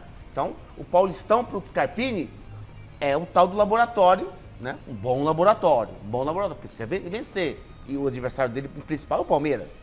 Então, ele chega com uma aposta boa, só que eu tenho que esperar para ver essa aposta, porque o momento de festa, de vitória, nós conhecemos o Carpini. E no momento de guerra, de dificuldade, como é que ele vai se comportar? Então, e aí que eu quero analisar ele. É diferente. Quando a batata está assando no vestiário, como é que ele vai se comportar no vestiário com os jogadores, numa diversidade? Num time grande, então, né? A atmosfera muda totalmente, 100%. Então, por isso que eu vou esperar... A paciência com o Carpini, ela é menor do que fosse com qualquer outro técnico experiente? Garrafa, o futebol não te dá paciência. Mas não é menor com o técnico assim, que ganha uma primeira grande oportunidade com o técnico mais cascudo? A paciência da torcida é menor, a cobrança é maior? É claro, se chegasse um treinador estrangeiro, um treinador de cabedal, etc., é diferente. Até porque se a adversidade chegar e os maus resultados, o que vão dizer? Inexperiente, nunca treinou um time grande. Sim. Vão dizer isso. Sim. Agora, eu não analiso por esse lado. Eu analiso a parte tática. Como é que ele vai se comportar numa adversidade, num momento de dificuldade. Porque aí o treinador, no vestiário, aí você sabe se ele é bom ou não. Porque quando ganha é uma outra coisa. É a tal da liderança técnica que a Ana acabou de falar. A Ana foi muito bem. O técnico convence o jogador com o resultado que eu falei, deu certo. Sabe por quê, Ana? O Luxemburgo, acho que foi assim de 90 O treinador gente boa, o treinador gente boa. Depois, né? Todo treinador gente boa, na sua maioria. Hoje, essa nova geração é. É tudo que é gente boa, sabe falar, é bonitinho. Eu quero ver dentro de campo, no momento de dificuldade. Eu quero ver na hora do clássico, uma Libertadores, lá na Argentina, que seja, quando a dificuldade chegar, como é que ele vai se comportar? É aí que a gente tem que analisar. Como ele é uma aposta, eu torço por ele, por ser São Paulino. Agora, eu quero ver nesse momento a sua competência. Me permita lhe informar que você e a torcida do São Paulo terão essa resposta muito em breve. Porque tem Supercopa, né, pela frente, agora dia 4 de fevereiro, em Belo Horizonte, Palmeiras e São Paulo, a Supercopa do Brasil. Campeão da Copa do Brasil, São Paulo, campeão brasileiro, Palmeiras. E antes disso, tem Corinthians e São Paulo. Em Itaquera. O clássico. Em Itaquera, o clássico. Olha o que vem pro Carpini. E aí eu vou deixar para vocês, o mestre está querendo falar também, o Chico. Muricy Ramalho tem que papel, pode ter que papel nesse respaldo do Carpini, tudo que vocês falaram, né? O Muricy é um cara campeão lá. Se tem alguém que conhece os atalhos, o vestiário, eu acho que lá o Muricy vai nos atalhos. O Muricy pode ser a peça, porque se não tiver respaldo, gente, não vai virar Carpini, não vira ninguém. Eu acho que o Carpini ele tem que se associar. Não é se associar, porque aí também você pode, né, prejudicar o relacionamento. Mas ele tem que ter do lado dele os pilares do time. E o Muricy vai dar a letra dos caminhos do clube. É peça fundamental. Eu acho que o Carpini saber trabalhar em conjunto com esse maestro que é o Muricy, vamos reconhecer, é um maestro.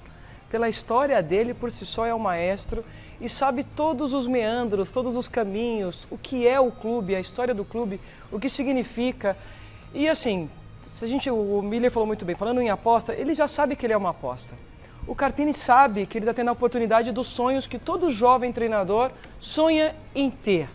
Ao lado de um maestro como o Muricy, se ele souber respeitar e entender as orientações que vai vir e respeitar também a sua personalidade, a sua forma e conseguir fazer essa união perfeita, eu acho que é possível sim e eu acredito que o Muricy vai ser o profissional que vai dar muito respaldo ao Carpini. Essa contratação foi pensada, ela não foi feita assim. Sim.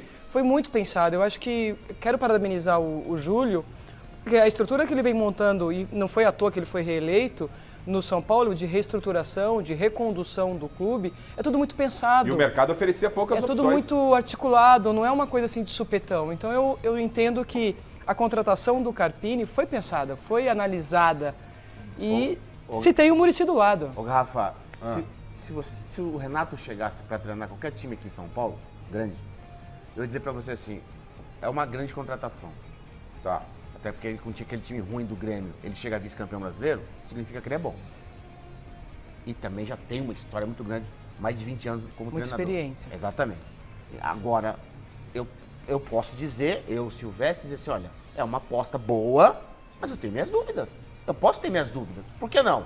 A bola não começou a rolar ainda, o São Paulo ainda não passou por dificuldade no campeonato, na Libertadores, na Supercopa, no Campeonato Brasileiro. Eu tenho que ver a temporada. Dentro dos nomes ventilados antes da contratação dele, Miller, todos, na minha opinião, seriam apostas. Todos, sem exceção. Concordo com você também. Então eu acho que dentro... Tirando os consagrados. Que seriam jovens, mesa, né? Foi uma boa escolha. A parte do Muricy, eu vejo assim, eu imagino eu como jogador, tô lá no campo, acaba o treino. O Carpini vai, o Muricy fica sentado no banquinho lá dele, daquele jeitinho dele. O Carpini vai...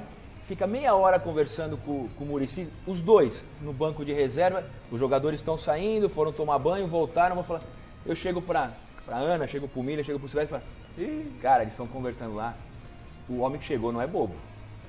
Pegou o fera aqui, é isso aí, que conhece a gente, conhece o clube, conhece a torcida, cara, ele não é bobo, ele tá fazendo o que tem que ser feito, então não vai ser surpresa. Então, eu imagino esse papo com o Muricy. O jogador entende. Deixa eu fazer o contraponto do que você está falando. Beleza. Né? Não fui, obviamente, jogador de futebol profissional. O jogador, quando vê o Carpini, sai lá e vai conversar com o Muricy. Não pode passar também em segurança? Ih, tá vendo? Vai lá, treino, tem que falar com o Muricy para dar treino e tal. Não. Eu acho que não, Garrafa. Sabe por quê? Porque o Muricy, eu tive acompanhando o ano passado, muito tempo, eu fiquei lá no São Paulo, eu estava fazendo um trabalho para a Comebol lá, de observação, quando estava o Rogério Ceni ainda. Sim. Você quer mais sintonia do que o Muricy com o Rogério Ceni? O Muricy não abre a boca para falar um A do treino. Sim. Ele não se intromete no treino. Ele tem esse papo na hora do café da manhã, Sim. depois e tal. A gente conhece. O Carpini vai dominar. Os jogadores vão saber que quem é o chefe é o Carpini. Mas os caras vão entender que falar, opa, peraí, o cara é inteligente mesmo. Ele veio aqui. Né? Não é a questão que o Muricy vai dar um palpite. A presença física do Muricy ali no dia a dia pode ser importante, é isso que você está querendo dizer. E do Milton Cruz também. O Milton tá lá claro. também. Então o Milton é aquele cara que tem essa conversa, aquela boleiragem, conversa com um, conversa com outro. Tenho certeza que o Milton e o Muricy não vão intrometer. Claro, se o Carpini não perguntar na parte de escalação, quem até joga, pela quem ética, não joga, né? taticamente, não vão. Mas deles estarem ali, eu acho que o Carpini, que o Carpini vai consultar em algumas situações os líderes do time? Pô, tô pensando em fazer tal coisa. Eu acho que é algo natural também, né? Seja lá qual a idade. Mas tem que saber fazer isso para não demonstrar insegurança também, né? Ele faria isso no Juventude e eu faria lá no time da Várzea que eu... É indiferente. Indiferente. Tem treinador que consulta. E gosta de fazer. É característica de cada um, né? É cada um. Tem outros e se o cara tá treinando a seleção brasileira, o Manchester City ou o Jabaquara, é a mesma coisa. Nada contra o Jabuca, mas... Tem treinador que não faz isso, mesmo sendo jovem treinador. Não estou dizendo que o Carpini faz ou não faz isso. É uma característica de cada um. Cada um tem seu estilo, né? Tem aquele treinador que ele nunca perdeu a boleiragem como o Renato. Ele é boleirão, os caras amam ele. E assim... Até chama de pai nato. E Miller, Garrafa... Eu acho que ele vai ter esse grande desafio nesse sentido. Não na hora da vitória, na hora da dificuldade. Então, e assim, é importante que o Milton, o Muricy vão estar apoiando, mas a decisão final sempre vai ser dele, vai ser do treinador. Eles não vão interferir nessas questões. Acho que isso é claro para todos. Pelo caráter das pessoas que a gente conhece. É mais na questão de suporte mesmo, né? A gente está falando de uma aposta e que, muito mais na pressão externa que vem de nós, jornalistas, da cobrança. Perfeito, acho que vai ser mais esse gerenciamento. Da torcida, não é? E eu acredito que vai dar certo, não sei porquê, mas assim, eu sei que ele vai também ter um grande dilema, o seguinte, o Dorival nunca quis o Rames e foi campeão da Copa do Brasil. O Carpini chega um time onde tem muitas estrelas, bons jogadores, e aí como é que ele vai se comportar em relação ao Rames? Vai colocar para jogar? Vai fazer um esquema para jogarem para ele? Acho que eu quero jogar esse tema na sequência. 10 segundos. Dá 10 segundos. Eu vou te dar os 10 segundos, mas eu quero jogar esse tema que o Miller fala sobre o Rames, que é um jogador de Copa do Mundo, jogador estrangeiro, seleção da Colômbia, disputou a Copa do Mundo, tem o gol mais bonito da Copa aqui no Brasil. Se eu estiver equivocado, alguém me corrige aí, aquele gol que ele mata no peito e tal. Aí veio um cara que ele desconhece para ser técnico. O Silvestre tem os seus 10 segundos, o Mestre está na ponta da linha, o Chico, todo mundo querendo falar do São Paulo. Eu vou colocar o que o Miller lançou em debate e vou acrescentar o Luciano nessa. Como é que é a relação com esses chamados caras de casca de um técnico novo? E tem um recado importante para você também. Pois não, Silveira?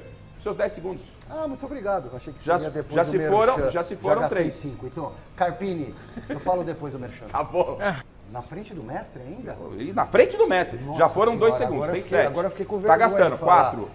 Carpini, depois de tudo que a gente falou aqui, o negócio é você chegar, que nem o Abel para dar certo, rápido. Chega ganhando o título, que aí, rapaz, a coisa vai fluir com muita tranquilidade para o seu lado, porque o futebol é assim, infelizmente.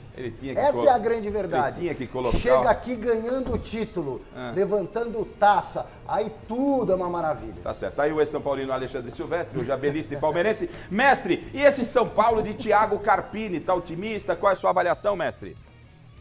Carpini, garanto que você não deve ter ouvido falar nele. Você não, o meu amigo telespectador, porque é realmente um novo nome na praça.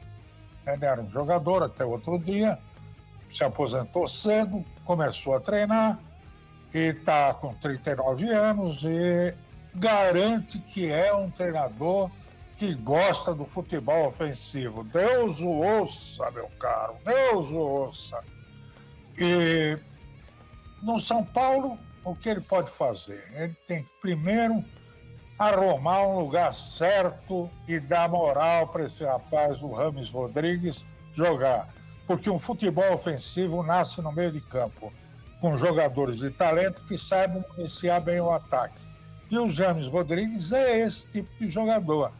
Agora, até hoje não acertou no São Paulo. De resto, é esperar para ver o que vai dar, né? É isso aí, mestre. E aí eu já estendo para vocês, rapidamente, o Chico também está na ponta da linha, mas eu quero falar como é que tem que ser a relação, rapidamente, até porque tem o Chico e ainda a gente vai falar muito desse confronto Palmeiras e São Paulo pela Supercopa.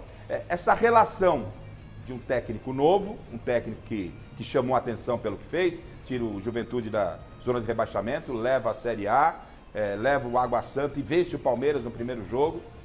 Fica vice-campeão paulista. Vocês brincam comigo o negócio do Abel, mas quando eu usei a comparação do Abel, é de coração, porque o Abel chegou aqui com 40 Você é um anos, homem de coração, 41 anos, e ele também teria essa mesma dificuldade, ou aprendizado, lidar com grandes figuras. Aí, Você é um homem de coração. Gigante de pressão.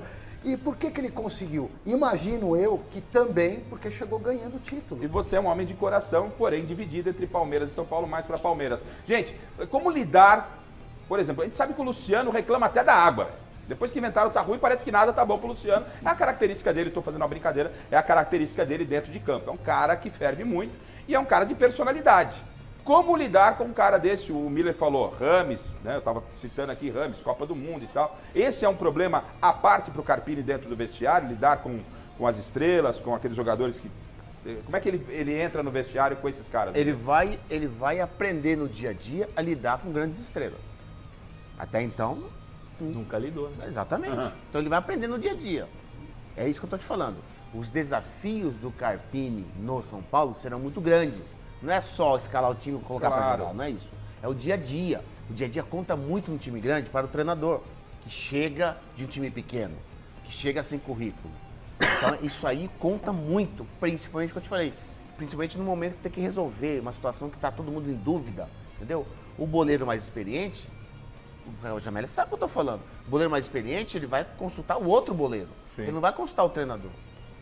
Então esse dia a dia que ele vai ter que aprender a lidar com as estrelas, que é diferente de um time pequeno, totalmente diferente. O Dorival tinha a casca, por exemplo, do entendimento dele, não meu, mas entendimento dele, de não aproveitar tanto o Rames. Será que se o Carpini pensa da mesma forma, ele vai pensar duas vezes por ele ser um iniciante, Jamel? Eu acho que o Miller falou com muita sabedoria, porque... Eu quero ver quando você a primeira escalação do São Paulo, ou quando tiver o jogo contra o Palmeiras na Supercopa e tal, e daí talvez ele tira o Rafinha do time e tira o Luciano do time. Como que ele vai lidar com isso? Né? O Luciano, o primeiro jogo, o Paulistão, começou tal, o Luciano no banco. Não, eu tô falando do Luciano, mas pode ser o Arboleda. Barrar o Lucas, por exemplo, num mau momento. Acontece. Tem que tirar o Caleri do time por X coisa que o sistema dele e tal. Como que ele vai lidar com esse... Difícil, tirar o Caleri, tirar o Lucas, tirar o Rafinha, tirar o Luciano? O desafio é grande, hein? Ganhando é mais fácil, né, gente? Ganhando fica mais fácil. Sim, ganhando fica mais fácil. Confiança, mas daí ele tira e o time não ganha, o próximo jogo vai falar, opa, como é que é? É o maior desafio dele, eu acho que é essa articulação com os atletas, mas o Miller falou com muita propriedade, o nosso maestro aqui, né? É o dia a dia. Ele vai ter que ter essa sensibilidade do dia a dia. Acho que a gente tem falado muito da saúde mental, mas a gente tem que falar muito da inteligência emocional. Eu acho que ele vai ter que usar muito desse recurso para gerir grandes estrelas, porque eu já tive a honra de liderar estrelas, não é fácil, Garrafa. Você tem que ter muita sensibilidade, tem que conhecer muito o perfil de cada um, tem que saber qual o momento, como falou muito bem, porque eu lidava com escala. Quando é que você vai colocar um árbitro de peso num jogo e no outro vaidade, ele não, né, Ana? e ele não tá. E como você vai lidar com isso? Então esse trato com esse profissional é diferenciado e acho que o Jamel foi muito feliz quando ele falou assim, olha, eu tiro um jogador, coloco o outro, se eu ganhar tá tudo bem. E se eu perder, como vai ser o rebote no vestiário? Então isso vai ser a sensibilidade do dia a dia. Entendo que com ele posso estar equivocado, a gente está aqui especulando. O Rames continua, até porque é um grande jogador. E eu entendo que o Rames, você falou muito bem, que quando viu que houve a troca de treinador, deve ter falado, agora é minha chance, porque ele também não é bobo, é um jogador que sabe que está numa grande equipe e que não está vivendo o seu melhor momento e que se quer continuar na seleção colombiana, vai precisar mostrar um melhor futebol do que está sendo apresentado. Então ele precisa também do clube de São Paulo. A oportunidade está aí. Talvez isso seja um ponto positivo para ele, jogador, para o Rames, e também para o Carpini nesse novo momento de trabalhar essas grandes estrelas. Vamos aguardar, eu acho que concordo com o Miller também. Eu aposto nele, acho que vai dar certo, mas ainda é muito cedo para a gente afirmar, né? Vamos esperar as primeiras rodadas, os primeiros grandes desafios. Entre tantos desafios que você citou, Vamos dar uma olhadinha aqui nos confrontos entre Abel Ferreira, Silvestre, até palpite o coração. Eu falo Abel, camisa do Silvestre fez assim, ó. Não é possível, que amor platônico. Vamos lá, os confrontos entre Abel Ferreira e Thiago Carpini. Foram 5 jogos até aqui. E olha só, estamos falando do Abel, técnico vitorioso, uma estrutura gigantesca, né? Foram 2 vitórias do Thiago Carpini e 3 vitórias do Abel. Temos os jogos? Olha lá. Pela Inter de Limeira, Paulistão de 2021, deu Carpini, Inter 1-0. Aí Paulistão de 2022, deu Abel, Silvestre comemora, Palmeiras 1-0 em cima do Santo André. Depois Água Santa e Palmeiras, 1-0 para o Palmeiras, Paulista 2023. Aí as finais do Paulistão. Foi na primeira fase e na segunda. O Carpini, ele ganha a primeira Carpini final. ganha a primeira final lá em Barueri, o Silvestre chega arrasado aqui na redação, acreditando que o Abel poderia perder o título, e depois nos 4-0 o Silvestre faz um churrasco, paga para toda a equipe, Palmeiras campeão paulista. E aí o nosso time trabalha, foi o Mateuzinho que fez a pergunta aí, né? O Matheus da nossa produção, passou a pergunta para vocês. O que seria melhor? A gente não pode ter tudo na vida, né? Então é o seguinte, apareceu um gênio e falou, ó, ô Carpini, lá vem. Você tem 2 desafios, eu vou te dar um desafio. O que pode ser mais impactante? Pro Carpini ou pro pra Carpini? torcida de Pro São Carpini, Paulo? para esse início de trabalho. Né? Para esse início de trabalho, para que ele tenha moral com a torcida. Quebrar o tabu lá em Itaquera, que ninguém consegue quebrar esse tabu do São Paulo vencer lá em Itaquera. Aliás, dizem, Chico Lang falou, a única, quando o São Paulo ganhou a Copa do Brasil, né, Silvestre, momento São Paulino, esqueceu um pouco o Palmeiras, agora não falta mais nada, o Chico falou, falta sim, falta ganhar do Corinthians lá em Itaquera. Só falta isso, Chico. Então, ou seja, o que pode ser mais impactante no aspecto positivo? Quebrar esse tabu contra um dos maiores rivais do Corinthians ou vencer a Supercopa em cima do Abel? Eu não tenho Qualquer um dos dois pode ser. Não, eu não tenho, exatamente. Eu não sei o que o Miro vai falar, mas também não tenho dúvida. Não, mas eu não tenho dúvida que é o título. Claro. Pô, é um rival eterno, que é o Palmeiras. Você vai jogar lá no Mineirão, que é um estádio, né? É Copa do Mundo, quer dizer. Então não tem nem que se comparar. Claro, clássico conta. Clássico é aquela coisa toda que nós sabemos. Quebrar o tabu já dá uma forcinha assim, né? Mas é o primeiro título da temporada. O que não pode é tomar 2 cacete, né, É velho? o primeiro título da temporada, O que não pode é perder pro Corinthians e depois e decidir lá com o Palmeiras. Que é na sequência, É né? na sequência. É na sequência. 2 domingos seguidos, Jameli. Ah, mas eu acho que eu concordo com o Miller. Antes dele falar, é o título. É o título. Primeiro que é uma taça, primeiro que é um título. E você chegar como treinador num título, beleza. O Corinthians uma hora vai ganhar. Se vai demorar mais 1 ano ou 10 anos, uma hora vai ganhar e alguém vai quebrar esse tabu. Mas chegar num clube, pegar o Palmeiras num jogo único e já ganhar o título... Agora, Ana, mas você chegar para decidir com o Palmeiras, lá em Belo Horizonte, depois de ter, por exemplo, aqui a torcida do São Paulo entenda, estamos, né, subjetivando, perde para o Corinthians, continua, não quebra o tabu, aumenta ainda mais a pressão em cima dele em algo bom logo no início do trabalho, né, Ana? Não, sim, mas isso é estratégico. Ele sabe que tem 2 grandes desafios. A prioridade, sem dúvida, é a grande final. Sim. A prioridade, sem dúvida, é a grande final. Eu acho que o clássico tem que entrar com o desejo de ganhar. Se conseguir sair com um empate, está no lucro. Se quebra o tabu, chega grande pro jogo? Porque se quebra o tabu, chega gigante. Qual que é a se distância empata, de tá no data do lucro. jogo E do vai pro jogo e Corinthians ganha o pra título, final? entendeu? Você É sabe? domingo a domingo. É um na sequência do outro. Mas é com uma semana de intervalo, né? Não, tem jogo do Paulista no meio, não tem? Acho que tem jogo Não, do tudo Paulista. bem, mas entre o jogo do Corinthians, você sabe aí, diretor, que eu esqueci, entre o jogo Corinthians e São Paulo pelo Paulistão e a final da Supercopa, qual a... 7 dias. 7 dias. Então 7 dá pra... dias. Então, Ainda domingo a domingo permanece uma semana ainda. Não mudou ainda, né? Então, não assim, mudamos. Não, porque poderia ter um jogo no meio de semana. Ah, né? um jogo, não o espaço. É, um jogo no meio de semana. Sei lá, o clássico poderia ser numa quarta e depois a decisão no domingo. Se é de domingo a domingo, de final de semana a final de semana, Carpini, cenário ideal. Time, força máxima contra o Lá Corinthians. vem ele querer poupar. Quebra lá, o tabu. Miller. Não, o contrário, cara. Eu sou super contra esse negócio de poupar. Tá bom. É força máxima contra o Corinthians. Pra quebrar o tabu, aí depois já vai com moral pra cima do Palmeiras, ganha o título. Aí, meu filho, você vai ter uma tranquilidade, você vai ficar com uma confiança, resultado, cara. gente. Puxa vida. Rafa, pra você ter uma ideia, o São Paulo do Dorival do ano passado, ele quase não venceu fora de casa no Campeonato Brasileiro. É fato. Só... O time certinho com o Dorival. É isso. Time muito redondinho. Quase não venceu no Campeonato Brasileiro fora de casa. Só vencia dentro. É isso. E aí? Quer dizer, então, como eu estou dizendo, o Paulistão é uma realidade. Claro. Agora, Libertadores e Campeonato Brasileiro, Copa do Brasil, né, Jamel? É uma outra realidade totalmente diferente. Claro, não tem a dúvida. O Crespo foi campeão paulista. E caiu no Brasileiro. Uma correção.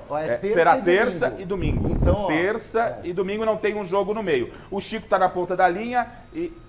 Não, o Chico tá certo. Então, o Silvestre preparou, é isso, Silvestre? Você preparou um material sobre o Palmeiras? Você não sabe o que você fez durante a semana? Preparei, sim. Vamos ver. Será que o Silvestre fez o que foi pedido a ele pela nossa chefia de reportagem? A semana do Palmeiras na tela. Vamos lá.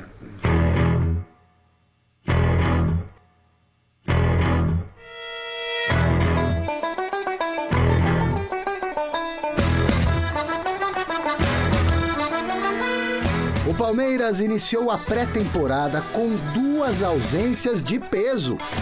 Endrick, que está com a seleção pré-olímpica e só deve voltar a jogar pelo Verdão após o Carnaval. Perderá alguns jogos, inclusive a decisão da Supercopa do Brasil diante do São Paulo.